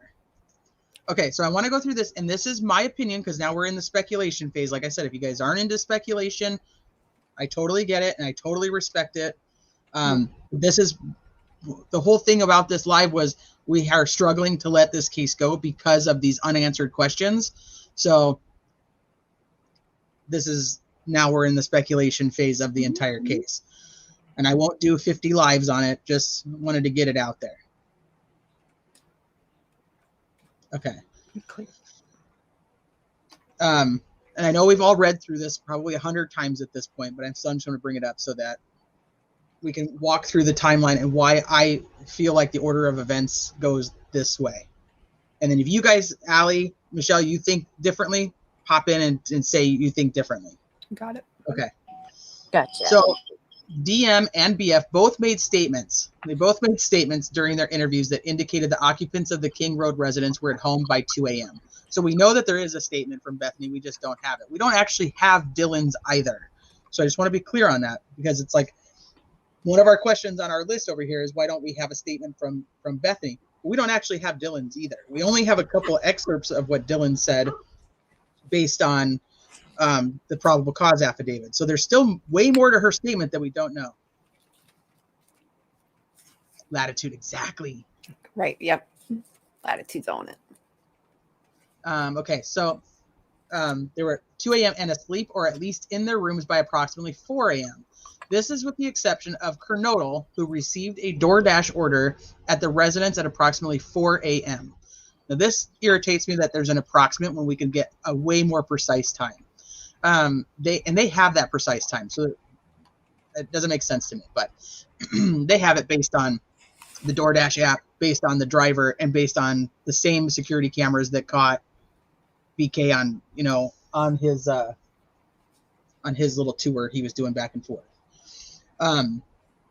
So who received the DoorDash order? Now, this terminology really screws people up, because then it's like, who ordered the DoorDash, right? She receives it, who ordered it? And why don't they tell us what time she ordered it, right? The law enforcement identified the DoorDash delivery driver who reported this information. So this is why I do not believe that Brian is the DoorDash driver, because he's identified and that person reported the information. Like, hey, wait, hold on. The original hoodies that the friend created Their site is down. Oh, okay. All right. Well, I guess nobody's ordering hoodies right now then. But we'll torture Shay, and when it's back up again, we'll drop it somewhere. Uncle Benny, you can ask all the questions that you want to ask. Yeah. Feel free. I was putting that in chat right as you said that. Yeah, you're welcome to ask all the questions. We don't have the answers. What we have is our own mind putting these answers together and making a scenario that makes sense to us as a person. And just because my scenario makes sense to me doesn't mean it will make sense to you. And that's okay. And just because your scenario doesn't make sense to me, that's also okay. Yeah. So until the facts are laid out there in a manner that we can all say, yep, this is what happened, I absolutely respect everybody's beliefs and everybody's opinions as long as you're respectful. Because we are not in a situation where I can say this is exactly what happened and how it happened. Yep. So, okay, so DM stated that she originally went to sleep in her bedroom. Okay, this is another one. Jen Lou gets me on this all the time. That she originally went to sleep in her bedroom on the southeast side of the second floor. DM stated she was awoken at approximately 4 a.m. by what she stated sounded like Gonsalves playing with her dog in one of the upstairs bedrooms, which were located on the third floor. So the first thing we know, and I don't have that up here right now, but we know that he was still in his car at 4:04, right? Yep. So at 4:04, if Dylan is hearing anything at 4 a.m., then it is not him, right? I mean, we can put that together pretty easy. Yeah. DM stated she was awoken at approximately 4. Now, was she awoken at 4:06? Because that would make more sense. But without that precise time, we kind of just got to go with it. So my thought is the first thing she hears is something upstairs. That's the first thing that she talks about hearing at approximately 4 o'clock. So if we have him entering the house at approximately 4:06, because we don't have the time that he entered, we just know that he was in his car at 4:04. Yeah. Right? So 4:06, give him, a couple of minutes, parks, gets out of the car, walks into the house. 4:06, 4:07. Then the first thing she hears is upstairs with the dog. And she hears who she believes is Kaylee playing with the dog. Right. So this is where my opinion or my theory comes in. We know that nothing happened in Kaylee's room, or there was no blood found in Kaylee's room, right? And her bed was partially made and the part was like kind of flipped down. So nobody was killed in Kaylee's room. That makes me think that she's hearing something. She's hearing the footsteps or the kerfuffle upstairs while the dog is barking. So the dog wakes up, hears somebody in the house, and this man, Brian, potentially, is entering Maddie's room so that she would be the first victim. And that's where the sheath ends up. First victim, unsheath. Sheath is now on the bed with Maddie. Right. I know that people think that possibly Kaylee was sleeping in the bed with Maddie. I don't. I actually think Kaylee was in her own bed. And I think the dog woke her up, and I think she got up and walked to find out what was going on that the dog was barking at, and encounters him in Maddie's room. Yep. And then she ends up on Maddie's bed as well. Yep. So everything you hear is upstairs. So you have a short time later, DM said she heard who she thought was Gonsalves say something to the effect of "there's someone here." So she thinks that Kaylee said it, which is possible. Like as Kaylee's walking out of her room, she's saying, "Hey, someone's here." Like someone here? Yep. Something along those lines. Or like they talk about here, a review of the records obtained from a forensic download of Kernodle's phone showed that this could have been Kernodle, as her cellular phone indicated she was likely awake and using the TikTok app at approximately 4:12 a.m. So this makes me go, okay, now either Kaylee's upstairs and thinks, hey, is someone here? Like, because the dog's barking, stumbles upon the whole situation that's unfolding with Maddie, and then becomes the second victim. Or is it Xana, who's downstairs, but hears the stuff upstairs and goes, wait a minute, is someone here? Like, is someone here? Something along those lines. Or she's running back to Ethan like someone's here, right? That's what I'm going more with her, with us pretty much knowing that she was up on her TikTok and a little bit, and being on the level where she was. To me, she would hear the noise before the other two would. So for me, it's Xana saying it. Right. That's very possible. Valerie, do I think that he was carrying the knife sheath in his hand? I do, because, or it was in his pocket, like, you know, a pocket of whatever, like maybe coveralls or a jacket that he had on. And Nikki, this is, yeah, I do. I think she went to check on Maddie. I think that Murphy alerted her. She got up to see what was going on, and that's what she came across. Yep. So now you have this right in the middle timing of approximately 4:12, right? So the way this is worded, if you read it the way it's worded, a review of the records obtained from the download of Kernodle's phone, that she was on TikTok at approximately 4:12. 4:12 has to come into play that something happened on her phone at 4:12. So either she logged into TikTok at 4:12, logged out of TikTok at 4:12, made a comment on TikTok at 4:12. Something has to happen for it to register at that exact time, right? Yeah. So if it's Kernodle, right, and she's on her TikTok at 4:12, we know that she's going to probably be the third victim. So she's saying, hey, someone's here. And then she's going back towards her room or whatnot to get Ethan or to save Ethan. Once again, everybody, if you're just coming into the stream, this is my theory. This is not fact. Just saying.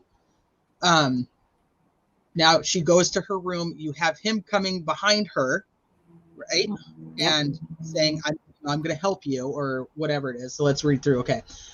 So we got her on her phone at 4:12. DM stated that she looked out of her bedroom but did not see anything when she heard the comment about someone being in the house, because it's either coming from Kaylee, who's upstairs and she can't see that, or it's coming from Xana, who's now back towards her room telling Ethan, right? So yeah, DM can't see anything from her door at that moment. She opened her door a second time when she heard what she thought was crying coming from Kernodle's room. This is after 4:12. DM said that she heard a male voice say something to the effect, "It's okay, I'm going to help you." Something to the effect, not verbatim. Exactly. Yep. At approximately 4:17, the security camera located at 1112 King Road, a residence immediately to the northwest, picked up a distorted audio of what sounded like voices or a whimper, followed by a loud thud. Now, this would potentially be Xana. We don't know Ethan's exact location when he was found, but we do know that she was on the floor, right? She's right there. So the loud thud could be her falling, could be her hitting something, could be, you know, anything along those lines. That's at 4:17 a.m. So this also could be Ethan, you know, fighting back or hitting something, or if the bed is up against that wall, the bed banging against the wall like a thud, right? So he follows Xana towards her room or enters and Xana's right at her room. Then Xana would be third and Ethan would be fourth. Right. He then goes to leave. This is when she opens the door for a third time, right? Mm-hmm. She hears the crying and saw the figure clad in black clothing and a mask that covered the person's mouth and nose walking towards her. Approximately 5'10", male, not very muscular, but athletically built with bushy eyebrows. He walks past her as she stood in a frozen shock state. This is in quotes, by the way. So the one video that we were talking about that may not be accurate, quotes, frozen shock phase. The male walked towards the backsliding glass door. So we know he's leaving. We know she could not see him from the way that the door is positioned. If she had opened the door, unless she walked out of the room, which it doesn't state that she walks out of her room and sees. It says she opens the door and sees, right? So she only opens the door to see. She can only see the direction towards the kitchen and the family room. by opening her door right there, because the door is closer to the stairs. If the door was on the other side, she would be able to see the stairs and that. So we know he's not coming down the stairs. We know that he's coming from the family room, which would be coming from Xana and Ethan's room, right? And then he leaves, and then we know at 4:17, that's when the thud happens, and we know at 4:20 he's back in his car caught on surveillance.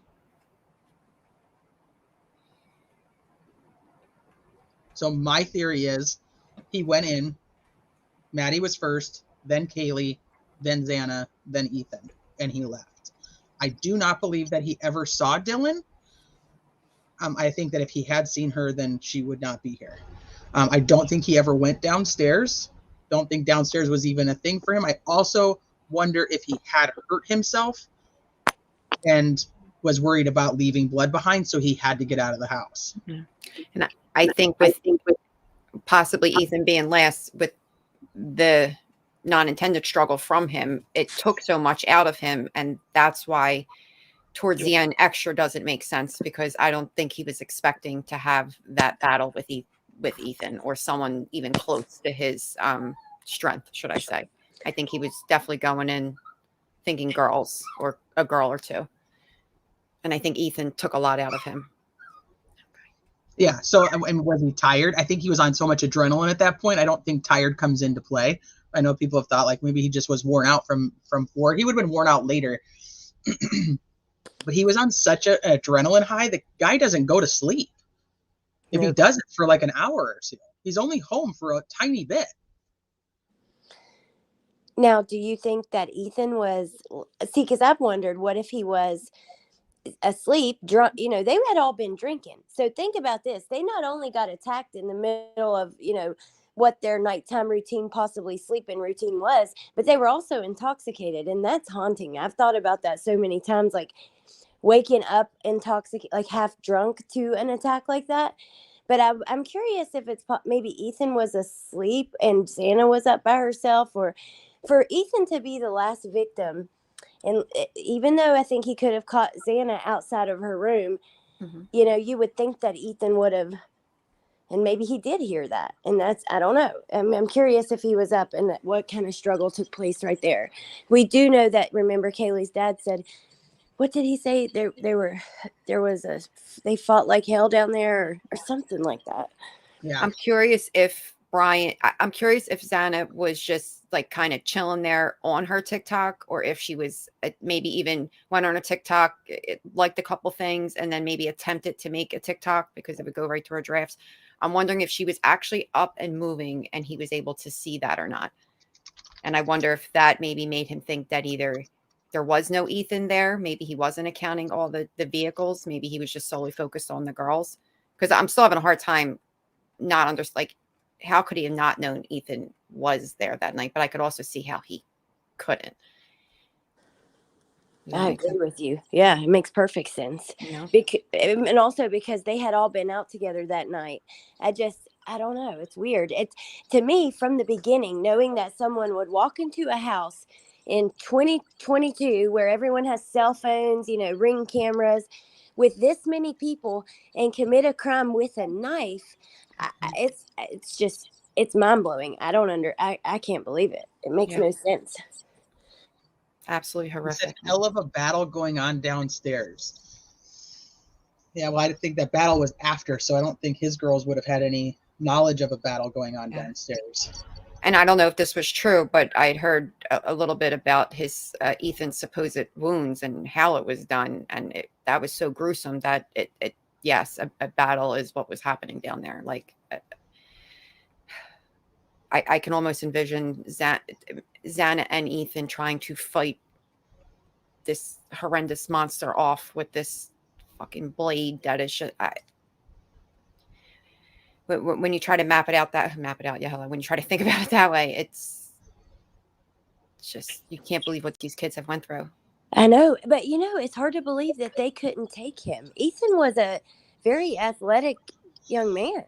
But all it would have taken was one swift anything to Right. puncture him. And if one of the wounds is correct that we're hearing, it sounded like he went for Ethan's. And again, this could all be it sounded like he went for Ethan's manly area there, but not in the typical We downward don't know way. that for sure. Right. This is all Because this is according to not- the coroner, which we know is told lots of different versions, Yes. the wounds were chest and chest area. Yeah. My opinion is one, you've got a guy with a knife that you're not expecting to be standing there. I don't care how big you are, your reaction time may not be that well anyway, because you've got a guy with a knife standing in front of you. He's in shock. He's looking at Xana, possibly hurt too. He didn't know whether this is quick. If he's he doesn't laying know whether it dead, ate her. he doesn't have the advantage. I think Ethan was 6'4", FYI. Wow. And Brian's 6 foot. So he is taller, he is bigger, he weighs more, but I still think that he's laying down. He's not going to just have the same reaction time as jujitsu guy down the street. You know what I'm saying? Like he's just, it's like, what the hell is going on? Like I'm half asleep. I'm probably intoxicated.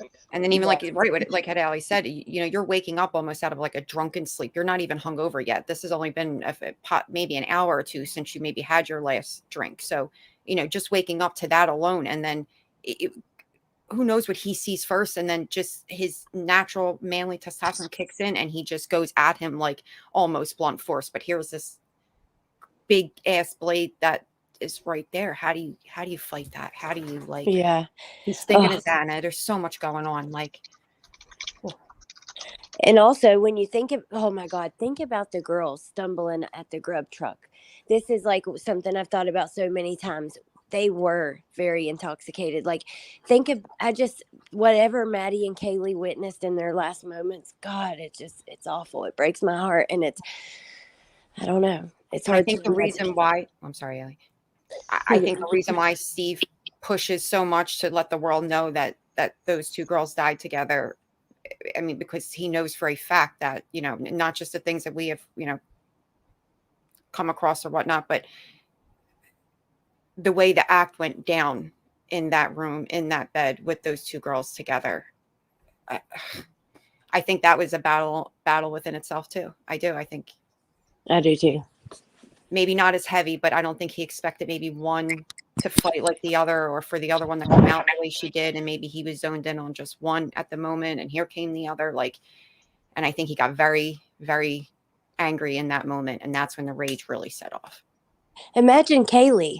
She hears something and you go and your best friend who's like family to you is being attacked. Yeah. Oh my God. And then like for me in my head, that's when he then grabs Kaylee at that point, whether it be the hallway, the front of that door, into that room, whichever, even if she goes to turn around and run, let's say, he grabs her at that point, throws her down. And that's why we see what we see on those mattress covers. We don't see two. We almost see one big. Right. I don't even know how to say it. It's just. Whew. It doesn't look like two people, though. I agree with you. Right. Like side by side. Yes. Yeah.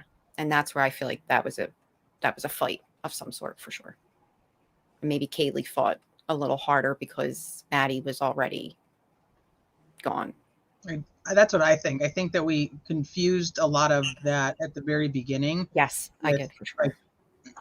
With that she became or she was the target. Yeah. But I don't think that's necessarily the case. I think that the ones that were awake or had woken up had worse injuries, such as Xana and Kaylee, because they woke up or were awake at the time they were attacked.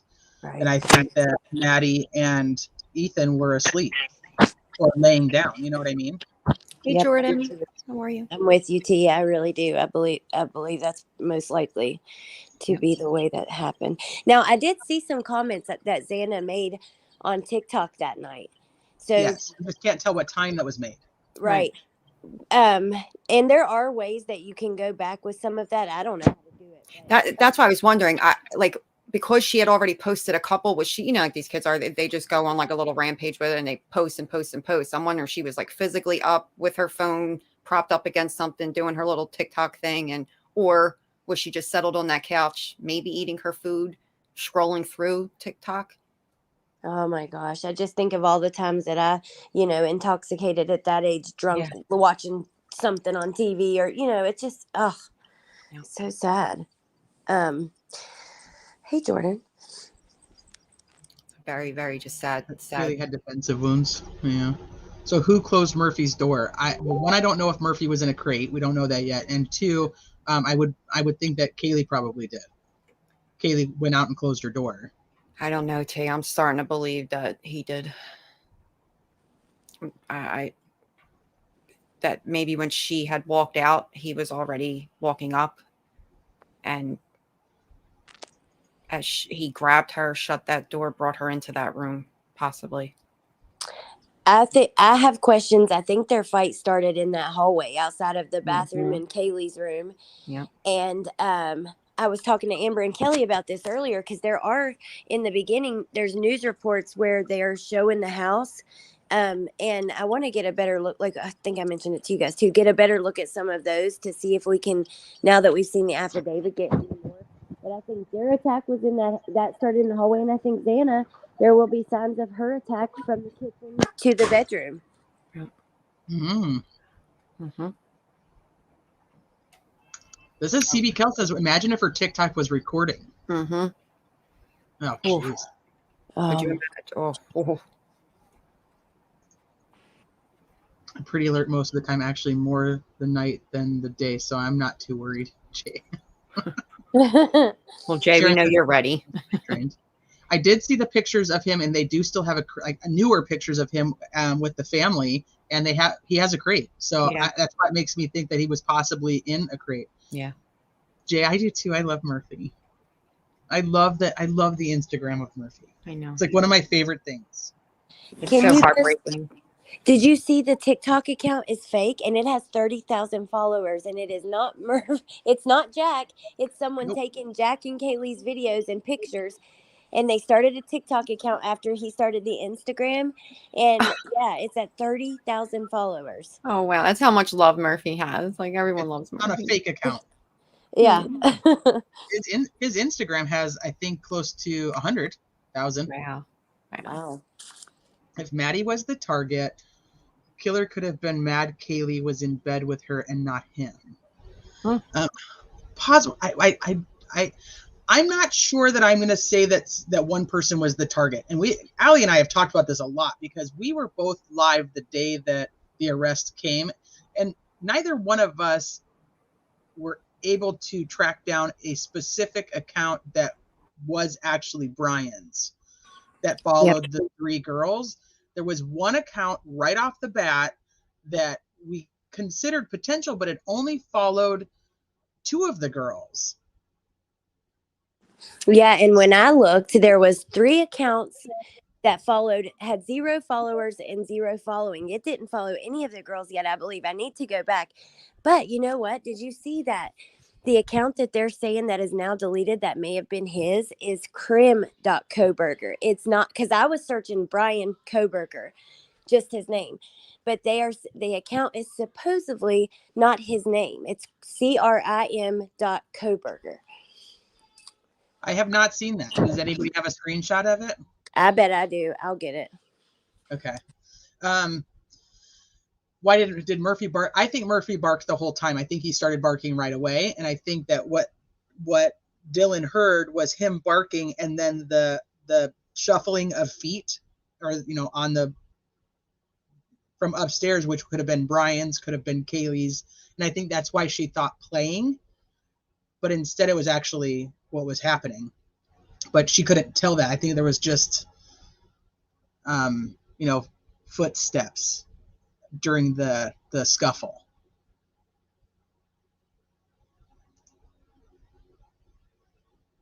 Do I think that it could have been Ethan saying something like, "It's okay, I'll help you," trying to get him to get away?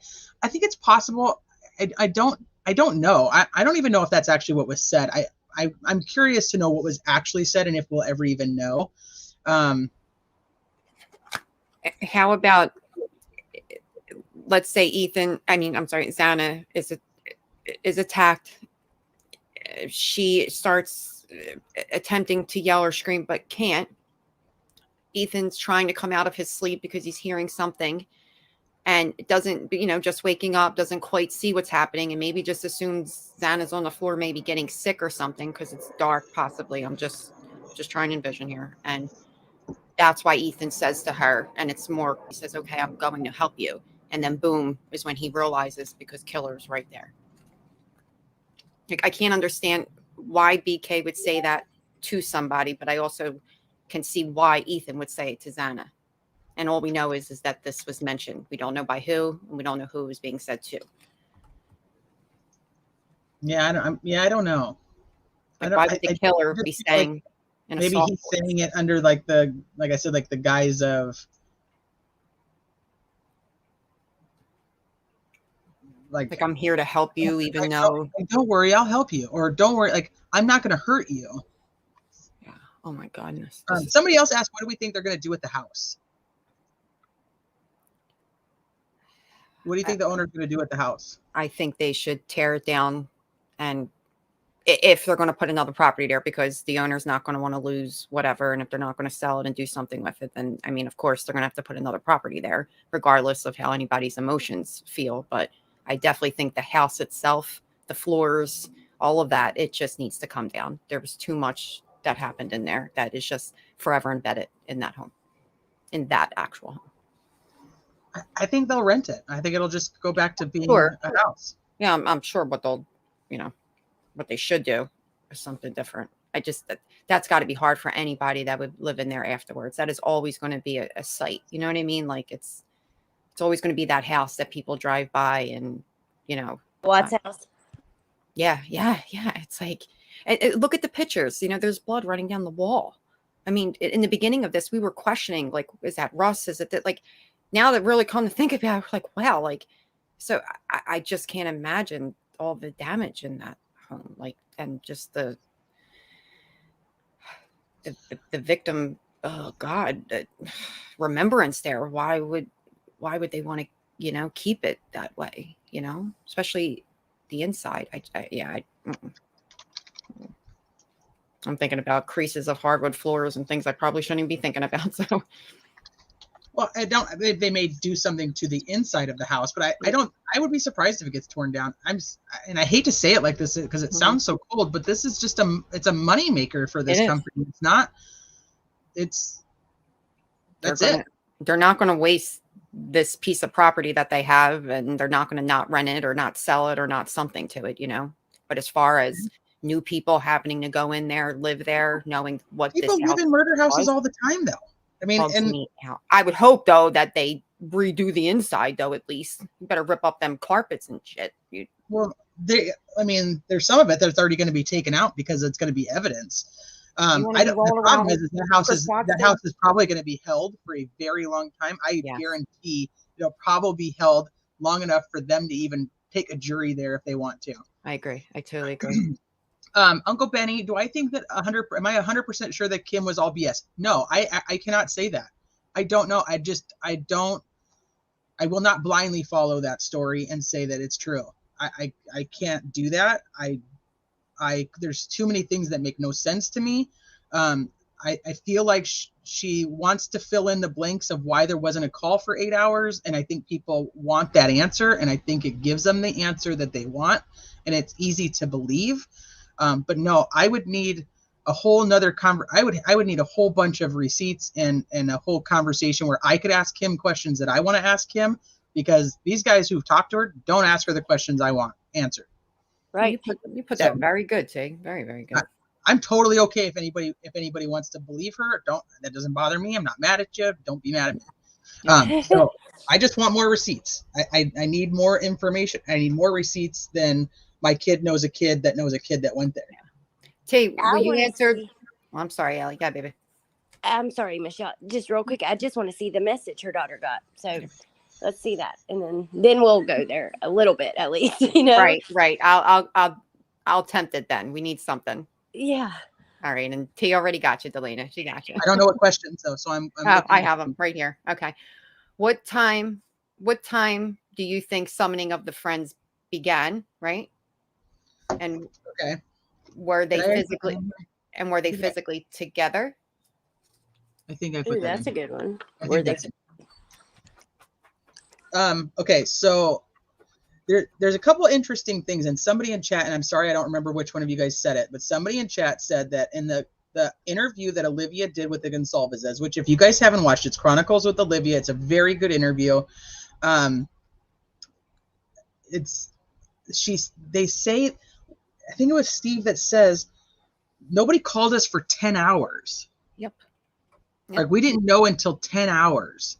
First, And the that- mom goes into it, and then Steve backs it up with the amount of hours that it took. I think first Olivia said that they didn't even receive a phone call until the first 4 hours, and then they showed up at the door about 10 hours later. Okay, so 10 hours later, if you think about it, so 10 hours after the crime would be 2 o'clock in the afternoon, right?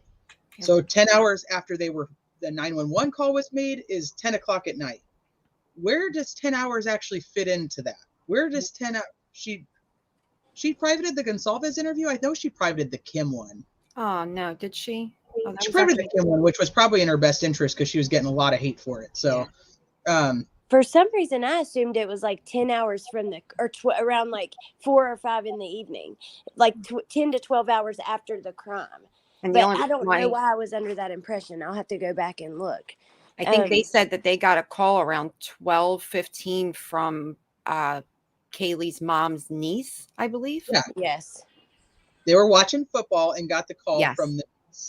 Yep. And then they started calling around and doing their own type of work. And then I guess the other kids that were on the scene because of Hunter, I guess. And then I believe she said she jumped right on the phone with Maddie's mom, and Maddie's mom was already on her way. And Maddie's mom was trying to basically tell her that, you know, like this has to be true, that the girls have to be gone. And then that was kind of all. They got no official. 10 hours fit in. And then could you imagine what they were being told on the phone? That's why Steve said, you know, it has to change with how they notify family when things like this happen. They shouldn't have to come to our doorstep, do the whole pomp and circumstance with the whole everything. Then we should have got it in that phone call, or someone should have came here earlier, something. And I felt in fairness, they have a whole procedure they have to go through to verify that's who it was. Imagine if that wasn't actually Kaylee that was in that house and that had happened to, and they called them and said, hey, we think that something happened to Kaylee or whatever, and they were wrong. Yeah, I think that's where Olivia was coming from, the sister. I think that's, like she said, like on that day, she was just trying to calm them down because she was still in LA. And, you know, like, Mom, let time go by. Let's make sure it's actually them first. All that good stuff, she said. And then she just kept getting, I guess, too many phone calls. Oh, I can't even imagine that day for them. My goodness. Oh, God. When my son died, I called his boss to find out where he was. Ellie came to his house at 7 that night, and he had died at 9 a.m. Oh, wow. Oh, my goodness. My whole point of that is I'm very curious where the 10 hours comes into play, because 10 hours doesn't match up with any of the times. So that threw me for a loop. Then they get the call from the cousin between 12 and 1-ish while they're watching football, or the niece, Kaylee's cousin, while they're watching football. Okay, so now we're looking closer to the time frame of when people are finding out. That actually fits the 11:58 call, right? Yeah. People were all called over. If they were all called over right before the 911 call, and they all start showing up before emergency services gets there. Now, see, the 10 hours doesn't fit if they show up between 4 and 5, because now you're 12 hours later. So is he misspeaking? Because if you go 10 hours before 4 or 5, now you're looking at 6, 7 o'clock in the morning, where people actually knew this was happening and nobody told him.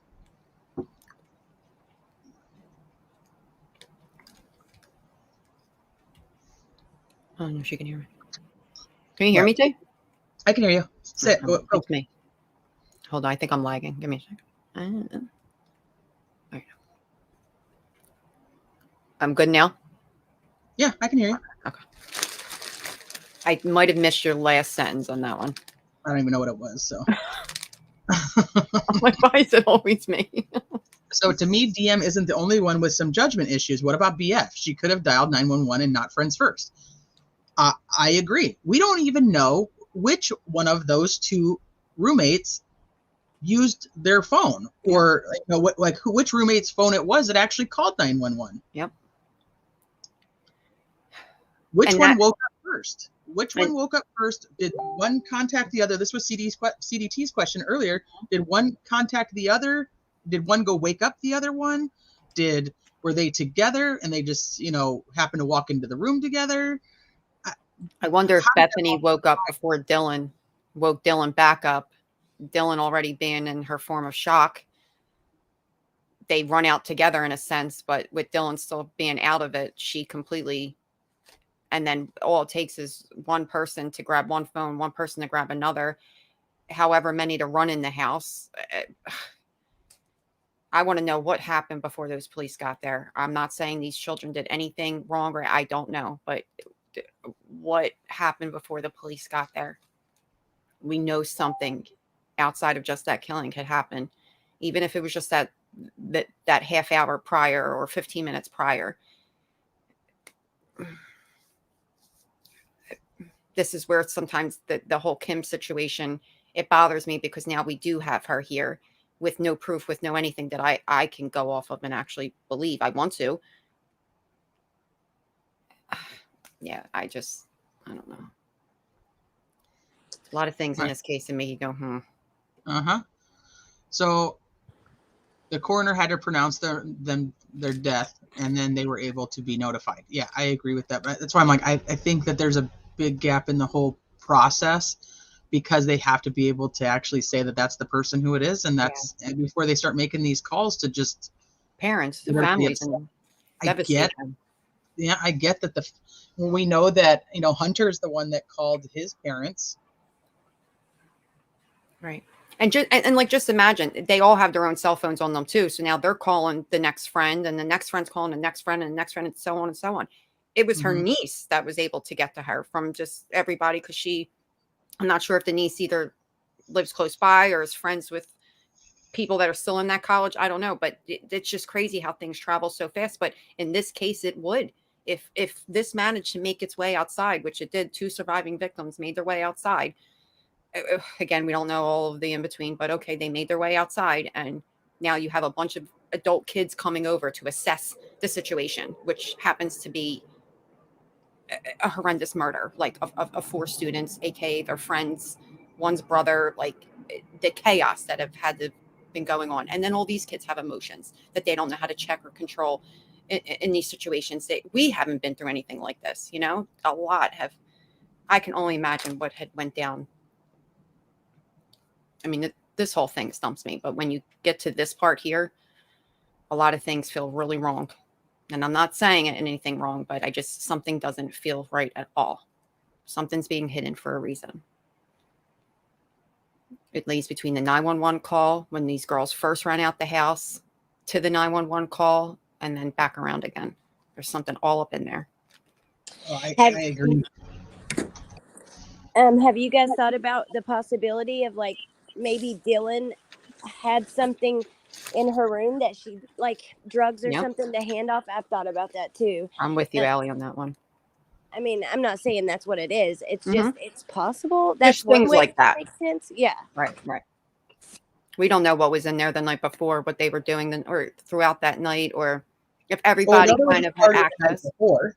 There was a party on Friday night, and then we still don't know. That's another question. Let's add that to the list. I think we may have actually had it if we do not believe it. But where was Dylan Saturday night? We don't know her location. Also, that 150 person party that was supposedly at their house at Dateline. I wonder if that's true, if that's accurate. Because 150 people is a lot of people. And Woofy was showing me like pictures from that night. And she's like, I would think if there's that many people, there'd be people in the background. Like there's one of Xana, like her hallway, and you don't see anybody down the whole hallway. Like, so I don't know. I'm curious about that.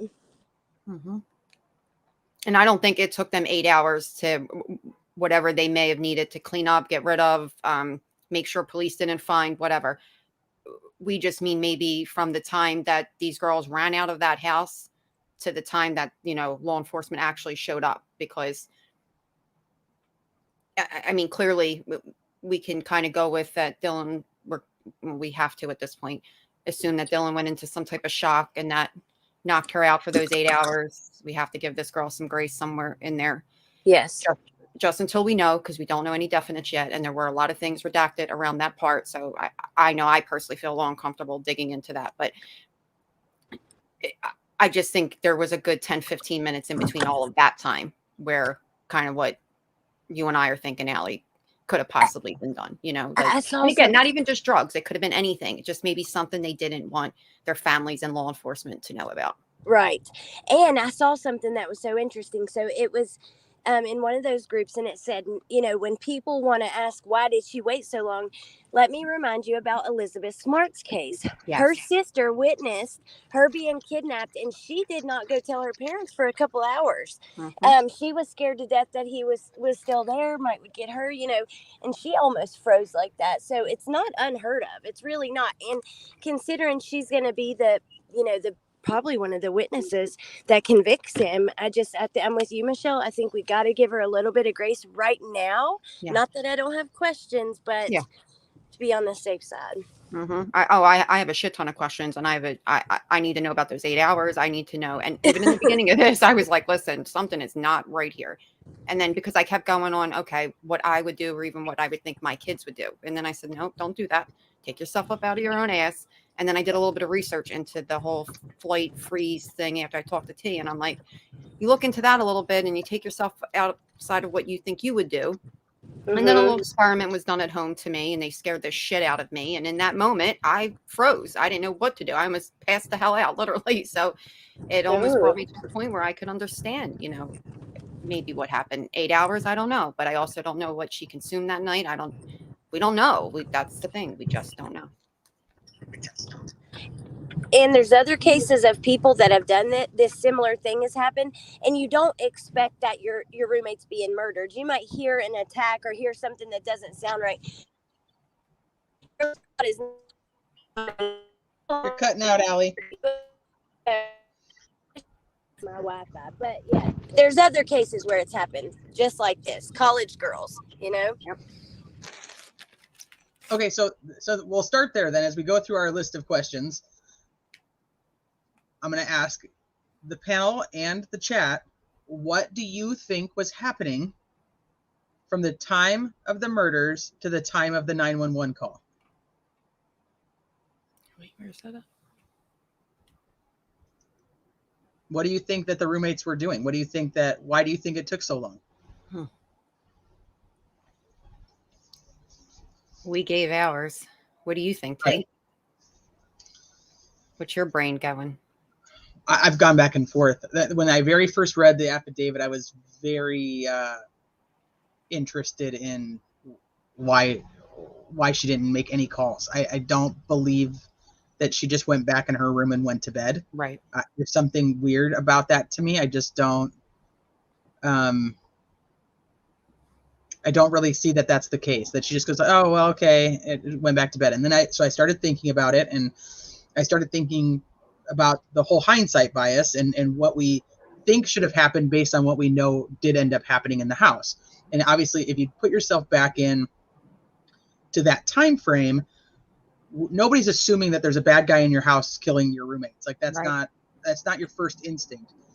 So I think that she explained things away to herself. I think that she explained the noises upstairs was that they were, Kaylee was playing with her dog. And then I think that she explains, like, Xana's crying and somebody's going to help her. So, okay, now she's fine too. I don't need to check on that.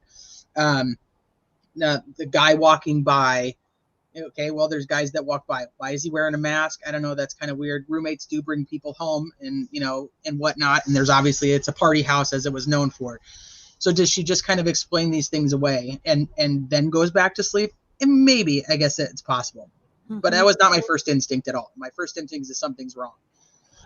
So I try to stick with my first instinct, and then I tried to give her some leeway and some grace, and okay, she explains all this away. Then I did some research into the psychology behind it, and if she has any type of trauma from her younger years, which we don't know her. Right. I do have the post where she was talking about her struggles in high school and that she was surprised she was even graduating high school, which leads to believe that she had some rough times at that point in life. Is that trauma? No idea.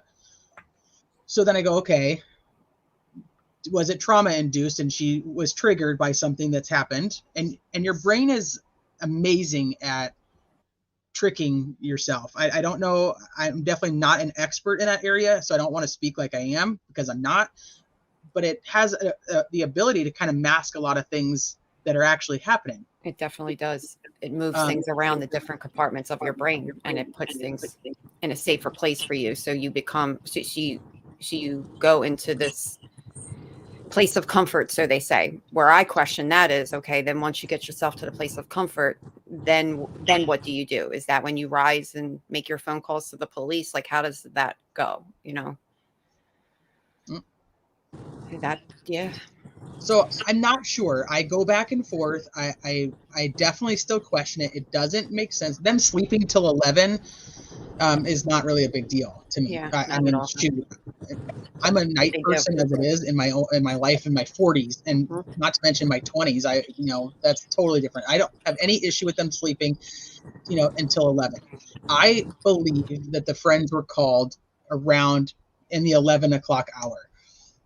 That everybody was kind of freaking out. They got up right around 11, realized that shit was really bad, and they start calling their friends.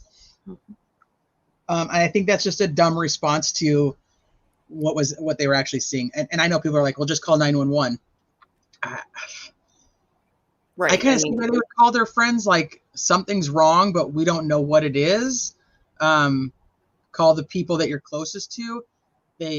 Do they have a bad history with police? This is another thing. Like, I can't answer these because I don't know their background. Are they extremely naive? Were they, did they have bad interactions with cops in their past that they didn't trust them? I don't know. I don't know any of those things. So they wake up around 11. The call comes in at like 11:58 from one of their phones, but other people are on the phone. And a lot of people are on the phone from what they kind of say. It's not like they handed the phone off to Hunter and Hunter's on the phone. There's multiple people on the call. That's not one. That's not one in a roommate's phone. That's not, you know what I'm saying? Like, that's multiple people. That means there's definitely quite a few people that are there. Yeah. So do they have to mention, let's just say, I don't know the answer to this at all, but let's say when these two run out of the house and, somebody grabbed a phone, and then let's say a couple others run in to see what happened. You're talking about like if the roommates went outside and other people saw them there? Yeah, like, okay, they run outside after they see what they see. One faints, one's still there. Someone takes the other one's phone, right? Because I don't think that's how it went. I don't think that there's somebody who fainted outside. I thought that at the beginning, though. I really did. And then it's interesting that theory kind of circled back. But no, I think that there's obviously the cops lied to us a lot in the public. So, but they said that the unconscious, they believe that a second floor victim was unconscious. But do you think they would put in the probable cause, or do they have to put in the probable cause if there was another person who witnessed something outside of, like, I mean, they mentioned Dylan clearly, but they redact a lot of her stuff. Do they have to say that if there's another witness? Okay. All right. Nope. They just have to put enough in there that gets them the arrest. Right. And what you said, T, about her explaining stuff away, think about, like, I know when I would party with my friends, they would cry drunk and act all, you know what I mean? You would hear stuff like that. Yeah, so that makes so much sense to me. I don't know. I find that interesting. Also, dissociative identity disorder used to be multiple personality disorder. That is actually formed by your brain protecting you from trauma. Your brain, if it is so severe, will literally almost create a new identity so that you don't remember that trauma. So your brain it does some wild stuff. Hi, BR. I've had trauma multiple times and had someone break into my house. I was terrified, but I still called the cops. So I'm having a hard time with the trauma theory, especially if she didn't see the knife. Or see the bodies. I thought you were going with knife, but you said bodies. I thought she was going with knife. I thought she was going with knife. I was reading into her brain and I read wrong. I don't think that's fair either, because if we go with the trauma thing, not everybody reacts to trauma the same way. So you can't take your own and put it in there. Yep. This is kind of the thing, is like I was saying when I did the live about trauma with Jen Lou, is I've had really bad things happen in life, but I've never had anything that I would consider as traumatic, like a traumatic experience, that like would affect my whole being later. I don't feel like I've had anything like that. Luckily I have not. So I don't really know what her brain would have been, what she would have been thinking.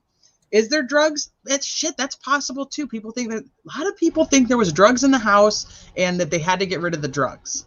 Well, the second you say party house, that's normally one of the first things assumed. And then you think about, college life. And then was there mention, or did she mention she was on Molly that night?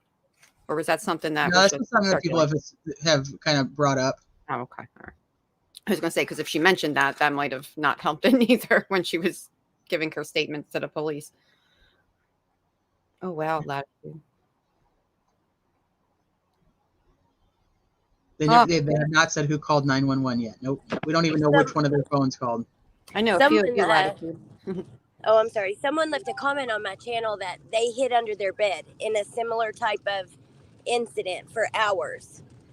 So I thought that was interesting. And, they talk about wanting to be quiet so that the intruder doesn't hear you. Cell phones, texting, there's more ways to, I'm sure she had her phone, her computer. So I don't know about that. But, yeah, you guys, I'm going to jump down and chat, though, because I'm on my way to give Bentley's dad a ride. And he's going to get in the car in just a minute. So it'll be easier to jump in chat. But thank you for having me, because it's been so fun. Oh, Allie, we absolutely adore you. Love you. Thank you for coming up here. You come anytime you ever want to. You know it. Went back so fast. Damn, 3 hours? Mm-hmm. Feels like an hour. Time flies when you're having fun, huh? Yeah. Yes. All right, we'll go through the questions and then we're gonna wrap it up, because I don't like having these super long ones anyway. So she hit her 3-hour mark. Well, thank you, ladies, and hope to have you on mine soon. Maybe we can do that sometime. Heck yeah! All right, I'll be in chat. Love you guys. All right, love you. Bye. Okay, so let's see. The facts are, you can absolutely go into shock. You can forget certain things and remember other things very clearly. This can last for days, weeks. It's possible. We don't know if this happened. Right, we don't. And I think a lot of people want to give her the benefit of the doubt, and then other people are like, hell no, you didn't call, and there's something effed up about it. I go both ways on that. Which one? What? It's hard because you it's hard to wrap your head around, how she handled it. But then when you go back and you especially being our age, and you go back to their age and you try to go through some of that, it's like it gets hard to put a full judgment on it. I know how I feel about it, and it, I wouldn't have handled it that way. And maybe even 20 years ago, I might not have handled it that way, but she did. And that's where, again, we're going to find out a lot in this. And I do question the fact that they had no problem putting that out there in the probable cause. I would think that they would know that would bring her a lot of not great attention.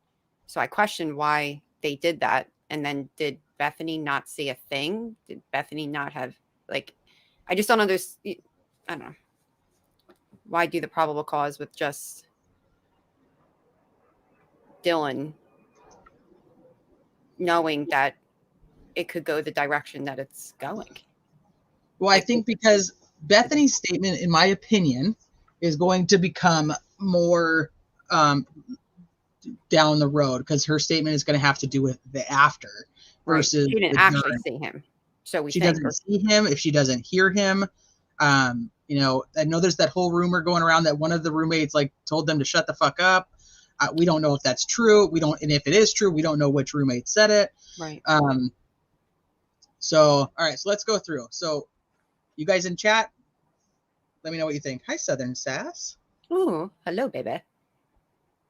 Dr. Lipschitz. Ooh.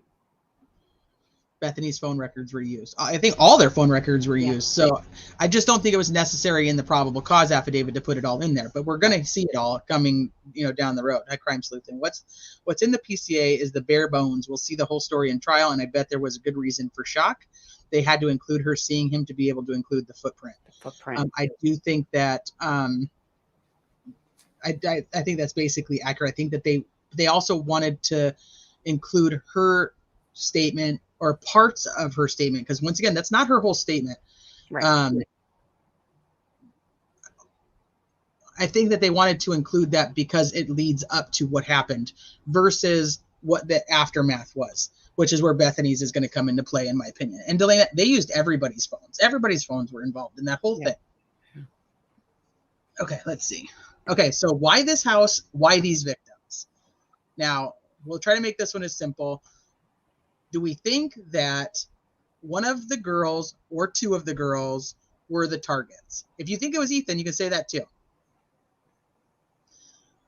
Do you think that one of the victims or the victims themselves were the targets? Do you think that he looked for a place of opportunity?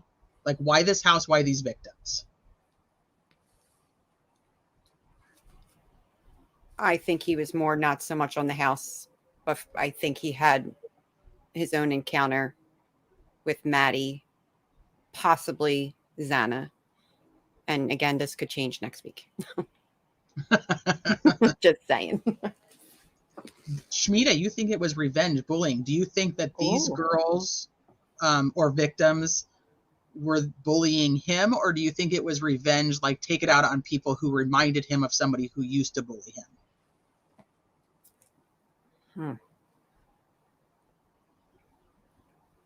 I could possibly fall under a little bit of both, maybe. Maybe 1, 2, 3 of the girls, or even Ethan, reminded him of someone that did that to him at some point in his life. If anyone sees a stranger leave their house, remember they left. She would have went and asked a close friend she lives with them. Like, hey, who is that? What do you know, what's that guy? Who's that guy? So a lot of people think Maddie. It's interesting because a lot at the beginning of this thought it was Kaylee. Kaylee. We all did. I know I did. I definitely thought it was Kaylee in the beginning. I still think Crime Sleuth still thinks Kaylee was the target and had talked to him online, like shared criminal justice, true crime interest. He tried to get her to go out. She kept saying no. Interesting. All the girls, Ethan happened to be there. Bonnie thinks Maddie. We encountered someone from the house, and then the whole house became a target. I think he had an eye on the girls. Maddie was a little sassy. And could hurt his feelings. She's the type. Yes. Oh, Shay, thank you. Oh, we love you. You didn't have to do that. My gut says revenge. Okay, I like your gut. So I think Maddie because of the victim, number 1. I went back to it being Maddie or Xana because they shared more people in common than Kaylee. Yeah. When Maddie said, fuck you, mister. Mm-hmm. And something always bothered me. I think she was talking to Joe and not to Well, either way, we know what she said. She was definitely like, you. Okay, so I see a lot of people think Maddie. A couple still believe Kaylee. And I could still see that. Xana. Xana just came into play for me.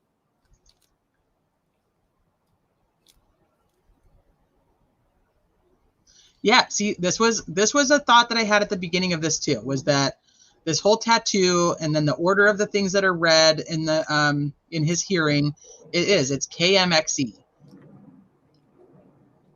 But reading through how she talks or like how they write up the probable cause, it's really made me think that it was Maddie, Kaylee, Xana, Ethan.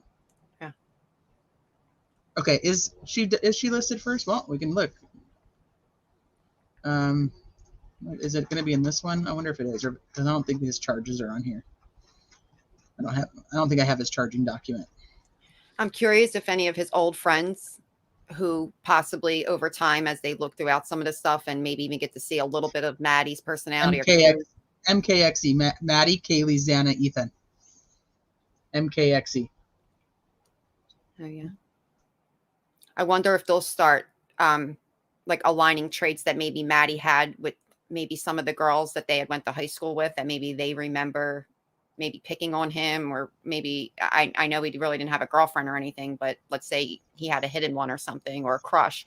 Maybe those people, when they start talking or something, they'll be able to align characteristics that maybe Maddie had or Kaylee had or Xana had, and that might help us narrow the target down a little bit more, if there actually even was one.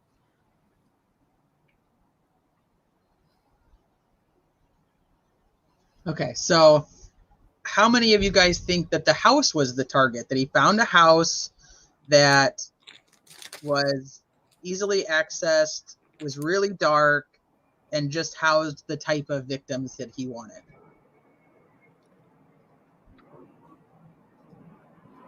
I don't think the house had anything. But I could see why the house would. Yes, Olivia, they do. They have the tattoo in the same order, which I thought was very weird. Like how they would know that. Or did they just happen to do it the same way? Dr. Lipschitz says the house, yes, the house was a target. Yes, the house was a target. So I've wondered this too, because maybe he knew the type of crime that he wanted to commit and then strolled that area, you know, because he'd been over there a few times. He'd strolled that area and found a house that fit into what he wanted it. But I still think that it was most likely Maddie. Yep, tattoo is MKXE. No, it's okay. I was agreeing with you and I had it backwards too. Yeah, it's MKXE, which is the same, MKXE. And it's what he says when he says, the first thing that comes out of his mouth, he says, the shopping is good in Idaho. There's something so cryptic in that it's like, did you run into Maddie in a mall or in a store that you were shopping at? Like, what is in that? And maybe it just bothers me, but it does. It really, like, of all the things to say, that was the first thing that came out. And again, maybe it's nothing, but I'd be curious to know later on to find out that if they did cross in any way, if it had anything to do with shopping. Since he thinks he has this whole thing, you know. Well, I'm wondering if he found the house, you know, because it had the type of victims, and then he started researching the people who lived there. And he had that quick to and from, you know, so it was easy access with him still being in another state, you know, and having a whole different license plate from a whole nother state. Right. Made it even easier. Crime Sleuth, and I believe that Maddie was in her room and Kaylee was in her room. The dog started barking. Kaylee got up to see what was going on, went into Maddie's room, and that's what I think. I have no fact to base that on except for just my own thought process. Yes, Madam Nixie, yes. I thought he meant the shopping for a victim is good in Idaho. Yeah, right. Like there's something in he's very cryptic. But if he wanted like a sorority or whatever, why in the world did he not just go to the one at WSU? Because people might recognize him? Too close to home. And let's say he gets away with this. That would, it would totally time back that he would lose everything there. Even if it was just a little nibble of something. Like let's say a girl goes to his professor or the dean or whoever and says, you know, Brian's been a little too inappropriate or da-da-da. It would nix all of that for him. So he definitely wasn't going to do it there. That's why that short back 8 to 10 minute ride makes all the sense in the world. And it leads you right into, what is it? What do they call it? College Town or whatever. The shopping's better in Idaho. Oh. Listen to that weird dude Enon last video. That wasn't the first time the car was there. Interesting. That's what I'm wondering if it was like the whole thing. Yeah. Mm-hmm. Okay. Now I lost my question. Where are my questions at? I want to know who he didn't like back home and how those characteristics match up to these kids. And if there's nothing in all that, where did he first see or learn about these victims? Some people think that he knew about the victims before he even moved there, and that's one of the reasons he moved there was because he became fascinated with one of the people. That is even nuttier. Right, cross state's hard to solve, especially a small town.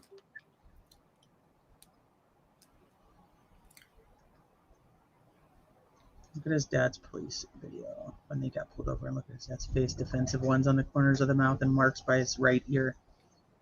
All right. Dad didn't bother me in the beginning, and the more and more I watched the video, yeah, it's starting to bother me. I don't know if he actually did anything, but I don't know. His face just looks a little scared, nervous, guilt shoes, whatever we're going to call it, knows something.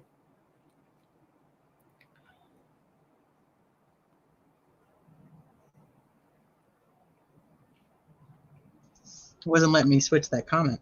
Yeah. And the other one bounced for me.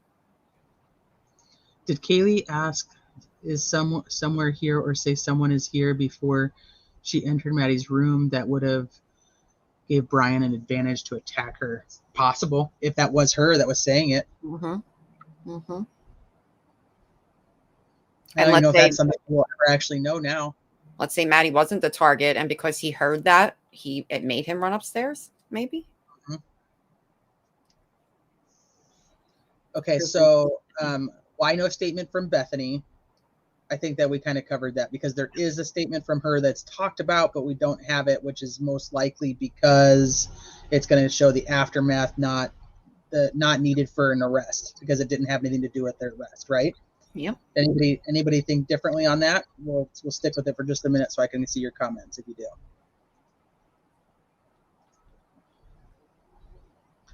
For us to believe Kaylee's wounds were the worst, wouldn't we have to then believe the parents compared notes? Would families have access to the other victims' reports as far as injuries? The only thing, Shelly, is I think that Steve has access to the injuries of Maddie, and so I think that he knows that Kaylee's are worse than Maddie's. But if you listen to like Xana's dad, then she fought like hell. And if you remember in the beginning, Steve also says that he just doesn't mention which one it is. So Right. it was like he knew something about Xana too. But now I wonder if Ethan's parents, like, I mean, I'm sure, because they've all went through this, that they're, they speak and that. But I remember even Steve kind of saying that, they're closer to some than the others, which clearly Maddie's parents, and I think even possibly Xana, but it looks like Ethan and Ethan's parents try to keep themselves kind of away from talking to the media at all. And I don't know, they just seem very different and kind of with very straightforward statements, it seems like, yeah. Mia Moore, do you guys know the answer? Anything ever mentioned about that again? And could that lock being fixed been a deterrent from them being attacked first? Makes me curious. I don't know if it ever got brought up again after Xana's mom said something on, I think she was on News Nation. I haven't heard anything about it since. I wish, because I still think that there's something there. I wish Xana would have said exactly what it was. Or if she did and they're just not saying it because they can't, or that also, like, that almost made me think, how did I almost forget that Xana couldn't be a target at first, just hearing that alone, the whole lock situation. So yeah, Nadie, that's still a... Okay, so yes or no, do you guys think that he acted alone? Oh, yeah. Yeah, I believe he acted alone. I don't think there's anybody else. And I do not believe that that he was set up and somebody put all this in his way. So yes, acted alone. Yeah, Enon is a witness. We'll see. We'll see if he's gagged, if he's going to do any more interviews. Let's see. Oh, well, it's like half and half. Half think he had help, half think he didn't. Yes, no, he had an accomplice. I think he had help after somehow. Interesting. Alone. It was his own sick project. That's kind of what I think too. Yep. Alone. Nate can go either way. I think he got lucky with the timing. Ann says alone. He's a loner. Yep, I agree. That's it. I'm going to go back and look at that. I'll go back and look at that. Okay, so you're right, John. He does. He definitely does. Definitely does. Yeah, I don't think he had anybody. I wondered for a little bit if he met somebody on these forums where he was doing these surveys, if he had met somebody there that lived, in Washington, Idaho area, and that's why he chose to go there, so he would have a partner in his weird thoughts and stuff. But I don't know if he would actually share this with anyone. And it's not to say that, loners, ironically, loners still have friends. I mean, like Columbine, you got there's people who do, they come up with these plans together to do something like that. But if you pay attention to those types of behaviors, they normally both are doing it. Yeah. Not just one. So if you lean towards that he didn't act alone, do you think that the other person came in the house with him, or do you think he was waiting outside? Because that one's harder for me to believe. That somebody's just waiting out in the car like, okay, yeah, you go kill 4 people. I'll just stay right here. I think his form of an accomplice would maybe be a friend that he might have hinted these thoughts off to, since he was so inquisitive. He always wanted to know how people felt and thought and this and that. Then maybe he would run by some of these crazy things to maybe one person that he might have thought was a half of a friend. Because I don't think he ever believed or trusted anybody to be his friend, even if he had one or two of them. It's just, Yeah, that's where I'm at too. yeah.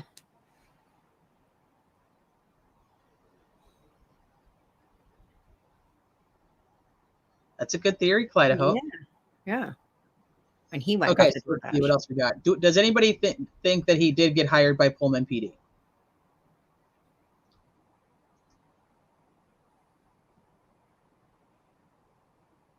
I'll see. Yeah, well, that's what it is. Yeah, you go kill 4 people. I'll just stay here. Yeah, The lookout. that's not normal. Like normally, you're like, yeah, it would. I want to go with you. We're gonna do this together. We're gonna be able to have this, whatever. We're gonna feel this together. Feeling, yeah, whatever that is. Yeah, that. That's sick shit. I don't think he got hired by Pullman PD. That's just me. I think somebody would have already pulled that if he had. Oh, yeah. Let's see. Did he want to be a copycat killer? Because he liked serial killers. I think he was copying a lot of, or wanted to copy killers, and I think he loves the notoriety and the popularity of these killers. But I think he definitely was mentored, or in his mind, he was being mentored by somebody. I don't think that person actually thought they were mentoring him, but he wants to be his own too, all at the same time. He definitely wants a show out of John this. has 100 on a co-defendant. Okay. You mean co-defendant? Well, yeah. Yeah. No, never mind. Huh. I actually think that he wanted to be somewhat of a copycat killer, but I think that he tried to take some of the pieces from all of them and become his own.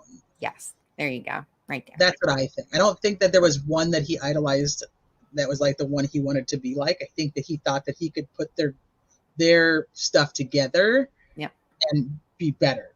Yep. Then get away with it. Make sure he makes it into a book. Make sure he hits all those headlines. Make sure he's talked about and forever to come. And yep. BR the Stars, I thought he applied for an internship and didn't get picked. Well, now the people are actually saying that nobody knows whether he got picked. He was one of the top 4 candidates, apparently. I just left my phone in the bananas and kept shopping for fun.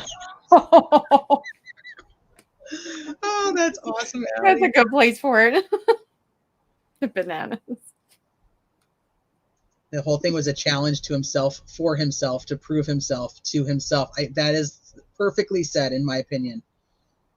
Okay, so let's see what else we got here. Do you think that he told anybody? Did he share his story with anybody, or is it just his secret for himself? I think he gave his pre-warnings along the way. I think that that would be the next one. Did anybody recognize that he was, a little off? That's bananas. Well, didn't some of the students say how he acted before the murders, and then they said how he acted after? Because I was going around that time. They said that some of the students said that he was a really bad grader. He was really hard. And then afterward, he just started throwing out A's. CDT was just giving them out. Like, here you go. Wow. I think he liked having the secret. I think so too. Mm-hmm. Like, what goes through one's mind, man? Like, so John thinks there's a co-defendant because that's why Dylan didn't see a knife, because the other guy had the knife. He used the word exonerated, which is interesting. Yeah, because that means he's completely innocent. Because that's what he thinks. Bad grader to a mass murderer. Yep. Yeah. Okay, so now the question is, do you think anybody recognized that something was off with him? Do you think his family of therapists recognized that there was something wrong? Well, apparently no, because he's not in his mental institution. I'm curious to see what the family mental situation is about. 949 Sherry, I like this. They said he graded papers based on what he would answer, on how he would answer test questions, and noted this. Interesting. Wow. And he's very curious with others, like ways of thinking, doing, like their thought process, everything. That's kind of funny. He grades papers the way he does. He was labeled as odd, and the signs were ignored.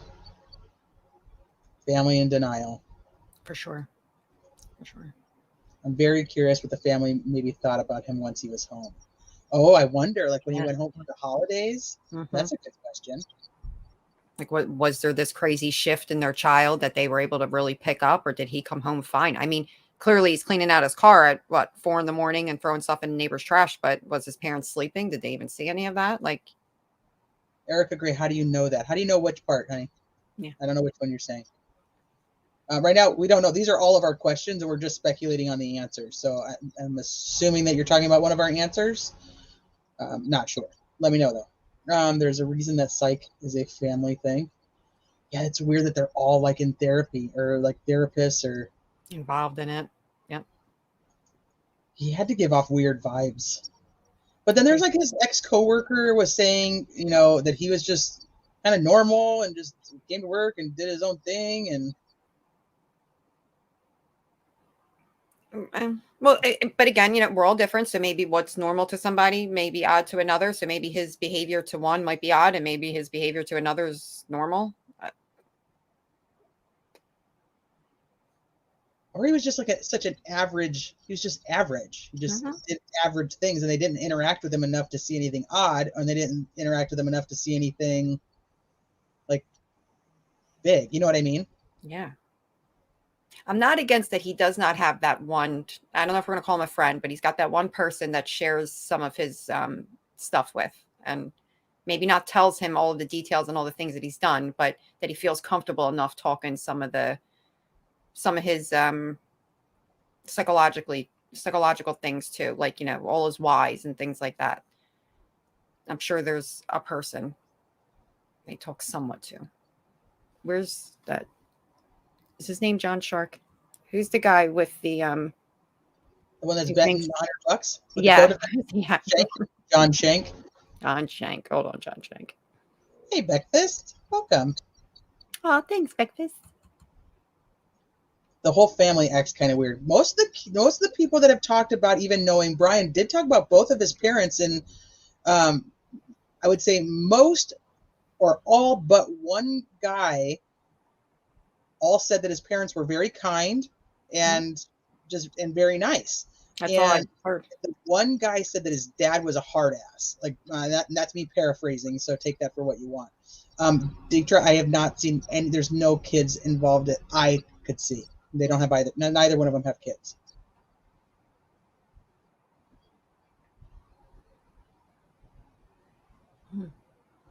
Okay, so let's see. I have to go pick up kids here in about 20 minutes, so I got to get through this list. Does anybody, yes or no, think that BK is responsible for Buddy and the Coyotes? Yes, no, responsible for the Coyotes and Buddy. About how he graded papers on someone's thought process, etc. No, that we were just saying we don't know that. That's what was one of the students said in an interview. We obviously don't know. We don't. Yeah, conjecture. It's all hearsay. That's kind of where we're at. Where we're at with this whole thing on this live. I know you might have come in just a little bit late, but that was one of the things we said is now that we've come up with these questions, this is going to be speculation because obviously we don't have answers to any of these. Otherwise, they wouldn't be on the list. So no, most people no. Ooh, most people do not think that he is involved with any of the Coyotes or Buddy. I'm in agreement. I don't think so either. Yeah, I don't think he does. I want him to be so that this other person who's possibly out there skinning animals and killing them is not there anymore. But yeah, I don't think that was skipping. The Coyotes were supposedly years before that, yes, and on the fraternity and sorority doorsteps and whatnot. The dog was only a few weeks. So Buddy the dog was only a few weeks prior. Yeah, right. Like maybe Buddy, but not the Coyotes. Like I'm kind of there too. I'm like in the middle of that. Yeah. I still don't even think Buddy. That's just my personal opinion. Yeah, I don't think. Yeah, the poor I do want to know what that hair is going to be. The poor animals. Okay, so who do you think ordered the DoorDash? This is a huge speculation all over social media. Is if Xana ordered the DoorDash, or did Brian have a burner phone and hack into the account and just send her food? And so, do you guys think that Xana ordered the DoorDash, or that somebody else did?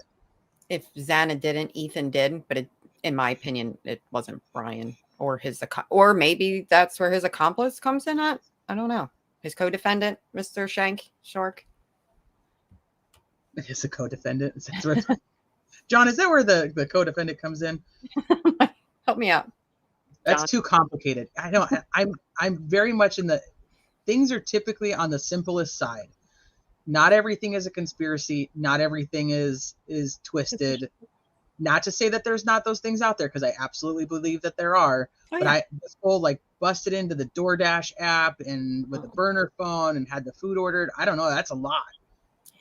I don't know if he would even care to do all of that. But hey, you know what? Maybe. It leaves a lot behind in his pre-planning, where I actually thought he was somewhat using his brains before he actually acted it out and stopped. Olivia says we all want to know who ordered the food. Yeah. Because, well, if they had put it in there differently, then we would know. It just says she received it. Yeah.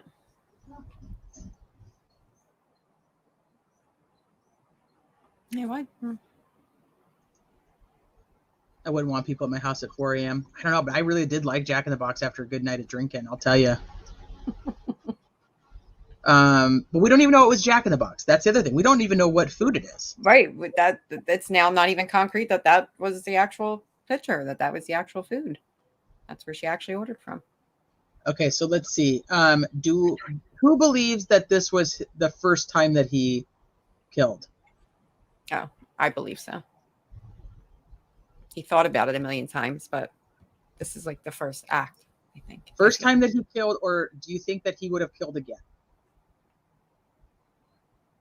He would have killed again. I think he was a wannabe serial killer. Oh. No, John, you're fine, and I'm sorry to hear that. But no, you're welcome. Yeah. We're enjoying having you. Yeah, no, thanks for chit chatting. I don't think I can legally place a bet on YouTube and keep my channel though. So yeah, right. I think that's considered gambling. Yeah, and you got this whole codependent thing now. It's okay, stay. Elba thinks first time. Bonnie thinks first time. I do think that I think he was a wannabe serial killer, but I do think this is his first time. Where does it say the school? Yeah. Oh, have faith. Not the first time. Mm. Interesting. Have So faith, do you mean not first time in like actual people type killing, or do you think he like experimented like with animals and things like that type of thing? There is a missing girl from not too far from where he was.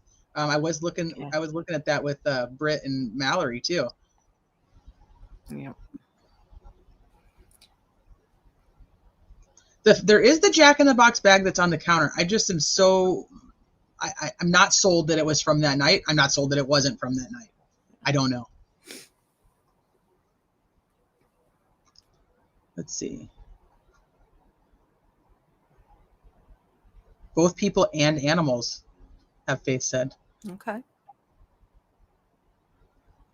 We need to take a walk through history and visit Manson.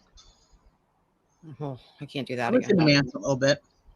Yeah, we did a little bit. I did a little bit. A little bit. He's been brought up You a don't time. need to shut it. You're fine, Erica. You're fine. Don't worry about it. Oh, The Erica, kitchen's you're kind of fine. clean, it looks like. So I their know. kitchen was a mess and cleaned. It's very interesting. I some of the first photos, and I don't know if I have them saved on this computer or not. I'll have to make sure I get them. But some of the first photos, there is crap all over that kitchen. And like if you look in the kitchen window, there's stuff everywhere on that little table. And then on some of the later photos, there's nothing. So I'm like, did they actually take stuff like and line it up there to take pictures and stuff for evidence, or was it already just a disaster? I wondered that. So that's a good question. Okay, I got to go faster because otherwise I'm gonna not be able to get through. Yeah, we got to When do you think he realized he was missing the sheath? This one bothers me because I'm like, how the hell did this guy get in the car, and where did he put the knife? Did he not realize, oh, hey, wait a minute, I have no sheath? Like, that just doesn't make sense to me.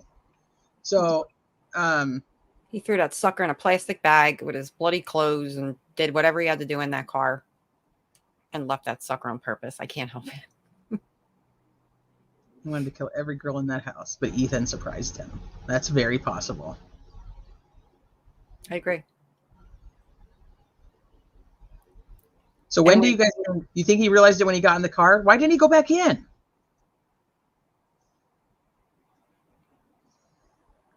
I had no reason to. I'm telling you, he had the other part of that kill kit with and it all went in. And we're gonna find a bag or like a bag that he just threw. Somebody in one of the chats not that long ago said that they thought he like did it like Dexter. Yeah. That he like had his whole car covered in plastic, and so he just put everything in there, just wrapped up the plastic and got rid of it. Because I do believe that not everything, but mostly what he did pre-killing, he tried to do as thought out as he could. And then when he got to the killing part of it is where it just all went to complete shit for him. But I think the car, the after stuff, some of it was planned. And he would definitely want to have something to do, you know, especially because he wants to keep this weapon. This weapon's his friggin' trophy. So at minimum, he had a ShopRite bag or something just sitting in there ready to throw that sucker in, like that he could keep that. Yeah. Like just waiting right there on the seat. He jumps in, throws that sucker in there, wraps it up. I got it. We're good. Should have been covered in DNA if dropped in accident. We don't know that it technically wasn't. We don't know that there's not more DNA from it yet. Right. We can only go off of the little button that the PC says, right? Interesting. Maybe they're just looking for comparisons to see if he had more than one, or, yeah. I definitely think he could have had 2 weapons on him, like 2 different type of knives for sure. Right. But he wanted that Kabar knife to be up on display. He wanted that to be his weapon, what he used, what we're all going to be talking about. Well, technically, it could be more than 6 minutes because we know from 4:04 and 4:20 that he's in the car. So even if you give him a minute leeway on each side or 2 minutes leeway on each side, right? So that's 16 minutes minus, we'll give him the 2 on each. So that's 4. So you're at 12 minutes. Let's see. Okay, let's see. Why do you guys think that his dad flew out to drive back with him? Mine is kind of simple. I just think that they planned on hanging out together. They seem to actually like each other. And if they were going to drive straight through, maybe they were just taking turns. Hi, Tara.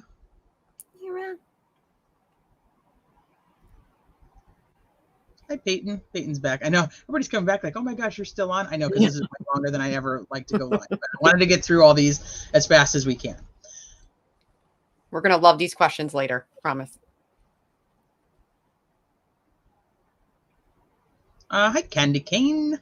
Found this live because Allie posted it. Well, she was hanging out with us, but then we were like way too long for her. She's like, I got stuff to do in life. Yes. Thank all you Allie guys for coming in too. We appreciate you. Thank you. Happy you're here. Somebody said, where was that comment? Maybe he was afraid of flying. Real Plant Diaries. There we go.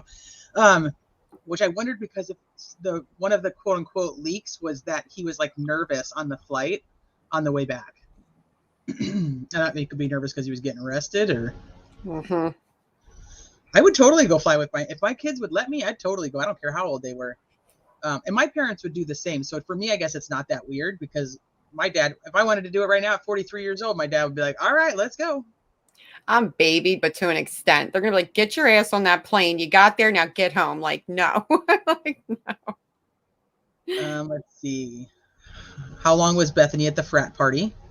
This one's interesting to me because she supposedly is the one who sees them there. But then there was the mom at the very beginning who was posting in Facebook groups saying that Ethan had texted her son and was still at the frat party at 2:00. Hey, Jess. How are you? So do you guys think that any of the universities are involved? The sororities, the universities themselves, are they involved in any type of cover-up or anything like that? We have too many questions. I'm not going to be able to get through them all. No, you're not. It's okay. We could save some of them. I'm sure. And then maybe this will even give you guys to think of more that we could add that, you know, maybe we just didn't think of today. Right.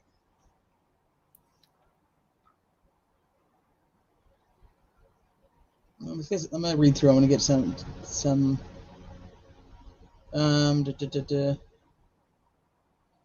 Okay, here's a good one. So what is everybody's theory on why the roommates called friends first and not the cops? And what time were those friends called, in your opinion? Make a part 2. I know, I'm going to have to. I'm like, this is already almost 4 hours long. I got to go get kids from school. Yeah. Ooh, Andy, that's interesting. The sheath pictured is from an old kabar, maybe his father's. I collect them. Did we see a picture of the actual sheath? Of the actual sheath? No. Of the one, no. We saw little demonstrations and things like of what a kabar knife can do, but I don't know if we saw a picture of the actual sheath. Andy, did we? Remind me. Oh, I'm sorry. I can't hear. I thought they said the actual knife. I'm sorry. No, the actual sheath. Is that in there? Yeah. Sean, are you ATS News because I sound like her? Well, I'll take that as a compliment because I love ATS News. But no, I'm not her. I'm me. Just tea. Didn't ever see just the description that it was leather. Yeah, I don't think we ever actually saw it, but I'm wondering. I hate not being green. Peyton, be green, be green. Let's see. Right, sis. They definitely described it in the room and summoned friends because she was too afraid to come out. Well, do you think that she that? Well, that would be interesting. Does she summon friends like right away, but hides in her room until the friends wake up and come over? I don't know. Especially if she saw him leaving. If she saw him leaving, why didn't she just go lock the back door? Or maybe she thought he was going to come back. Remember, we had a few people who thought that she thought that he was just stepping outside for a minute to go check something else and that he was going to run right back in. So that made her hide a little bit longer to make sure he was actually all the way gone. I had a little hard time with that too, but.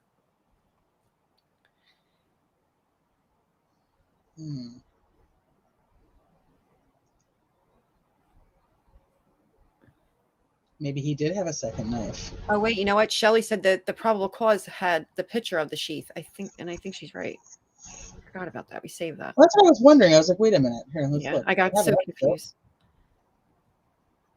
I didn't think it had an actual picture, but I've seen a picture so many times that I'm like, did it or did it not? You know what I mean? I watched a video of what a kabar knife, I guess, could actually do. Don't watch it. Just don't. No, there's no picture. This is only pictures in the probable cause affidavit are the maps. Maps. No, I thought there was in it too. This is cellular data. This is him driving around. Yeah, no. Okay, let's see.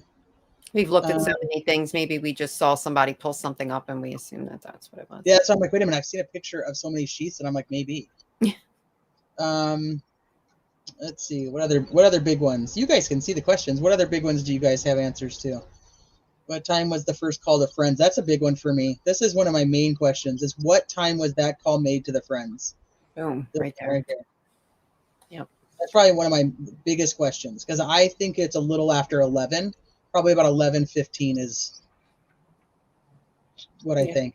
I'll go with that. I want to know who woke up first, though. Did Bethany go to Dylan? Did Dylan go to Bethany? And then the 15 minutes happened? Yep. Because you figure one doesn't know what had happened yet, and one slightly does, depending upon if she's coming out of this shock thing that we don't know much about. But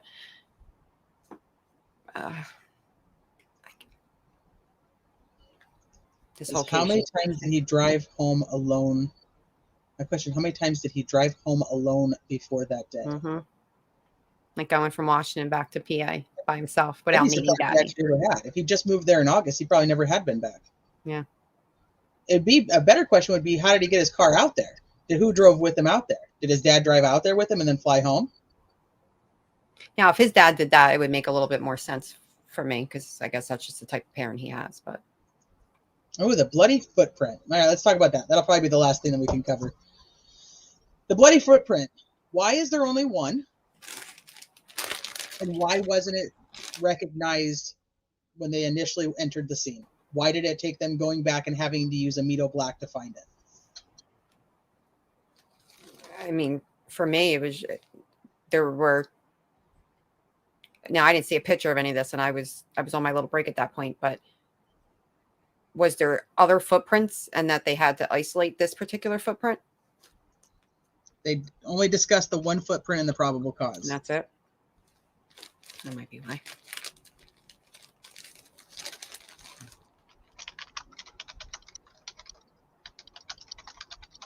Very true, guys. Very true. There you go.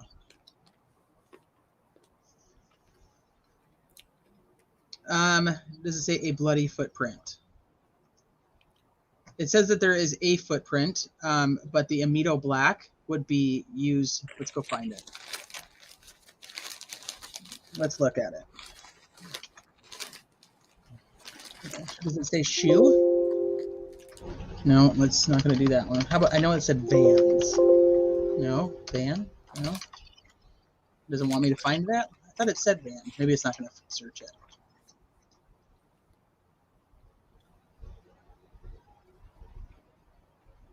Exposing the drama, same thing. There's just something very, very off within the time gaps, everything. It's just a very bad feeling of not knowing what really happened. Let's go back up.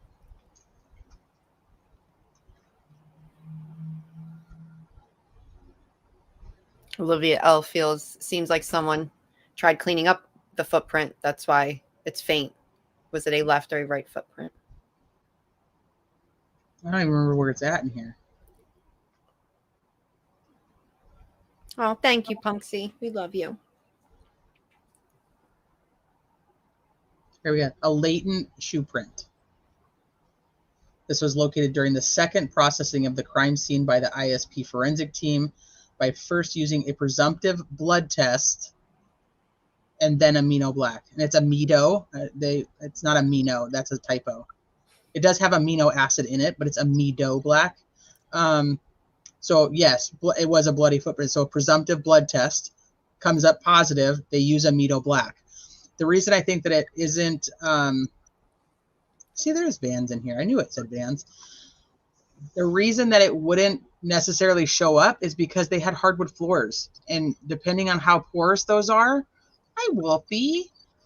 Depending on how porous those floors are, the blood could soak into it. Right. And not necessarily show up. And if they didn't like go in and like spray the house with like luminol or anything, that could be why it doesn't show up. It's not something that was there, but it just says investigators found a latent shoe print. This was located during the second processing of the crime scene by the ISP forensic team by first using a presumptive blood test and then Amido Black, a protein stain that detects the presence of cellular material. That's how we know it's blood. So it doesn't say a bloody shoe print, but it is blood. They detected the shoe print showed a diamond-shaped pattern similar to the pattern of a Vans-type shoe sole just outside the door of DM's bedroom. Located on the second floor, this is consistent with DM's statement regarding the suspect's path of travel. We don't know what side, like what shoe, like left, right. We also don't know which direction. We assume it would be during his exit because that's where she says she sees him going, right? So it would be blood on the way out.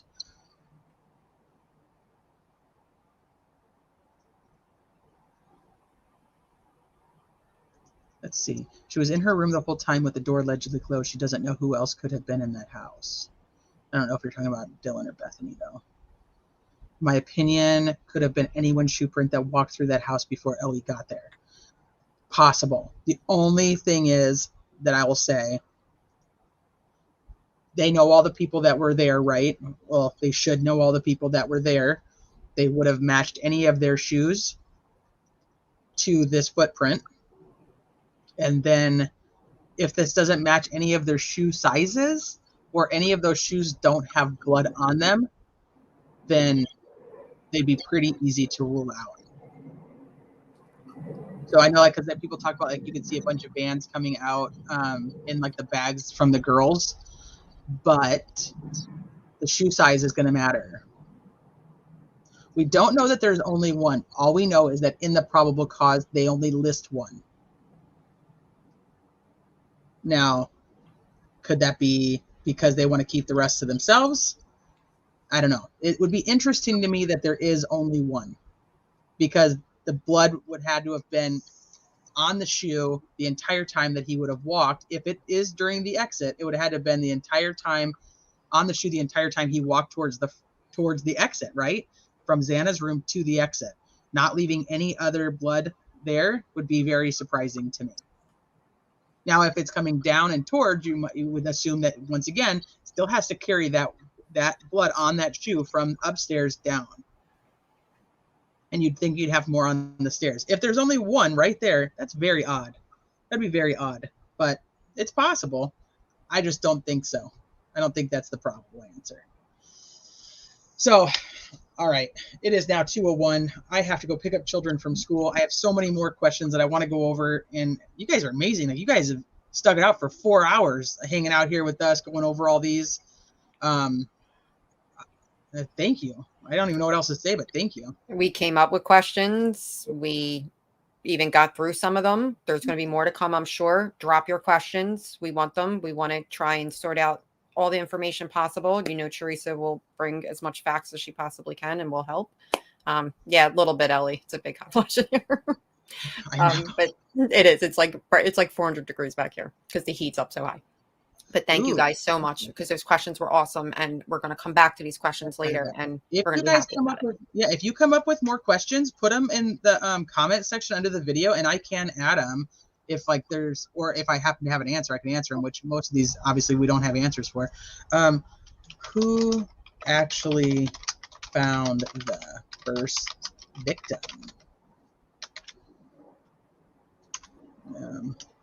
Which roommates? We love you, Anne. Thank you. Cell phone. And you mods are awesome. Thank you. We love you, Delana. BR. 911. Where's my Siki Kells at? Okay. Well, thank you guys. Thank you so much for hanging out and participating and coming up with all these questions that hopefully one day we're going to have answers for. It's not going to be today, but we got, we got the preliminary hearing that should give us some evidence if they don't go with a grand jury, which I don't think they will. Did I say a minute ago that size matters? Well, I'm going to go ahead and I'm going to go out on a limb, and I'm going to say that size does matter. Where are we? Oh, okay. Size matters. It should. Yep. If it's too small, then it's definitely not the right fit. Or whatever works for you. Whatever works for you. On that note, I love you all. Michelle, I'm so glad that you were able to make it today. I love you, my love. Allie, if you're still listening, I adore your face. I adore everything about you. You're literally one of my favorite people in the whole world. CDT, man, coming up. I think half these questions are probably yours. And Amber, we missed in the beginning coming in. We love you guys too. My wrenches, thank you guys for hanging out, and thank you guys for taking care of chat. Yes. Everybody else in chat, thank you guys for being respectful to each other and to everybody on panel. I appreciate you guys, and we will see you on the next one. Take care. Bye.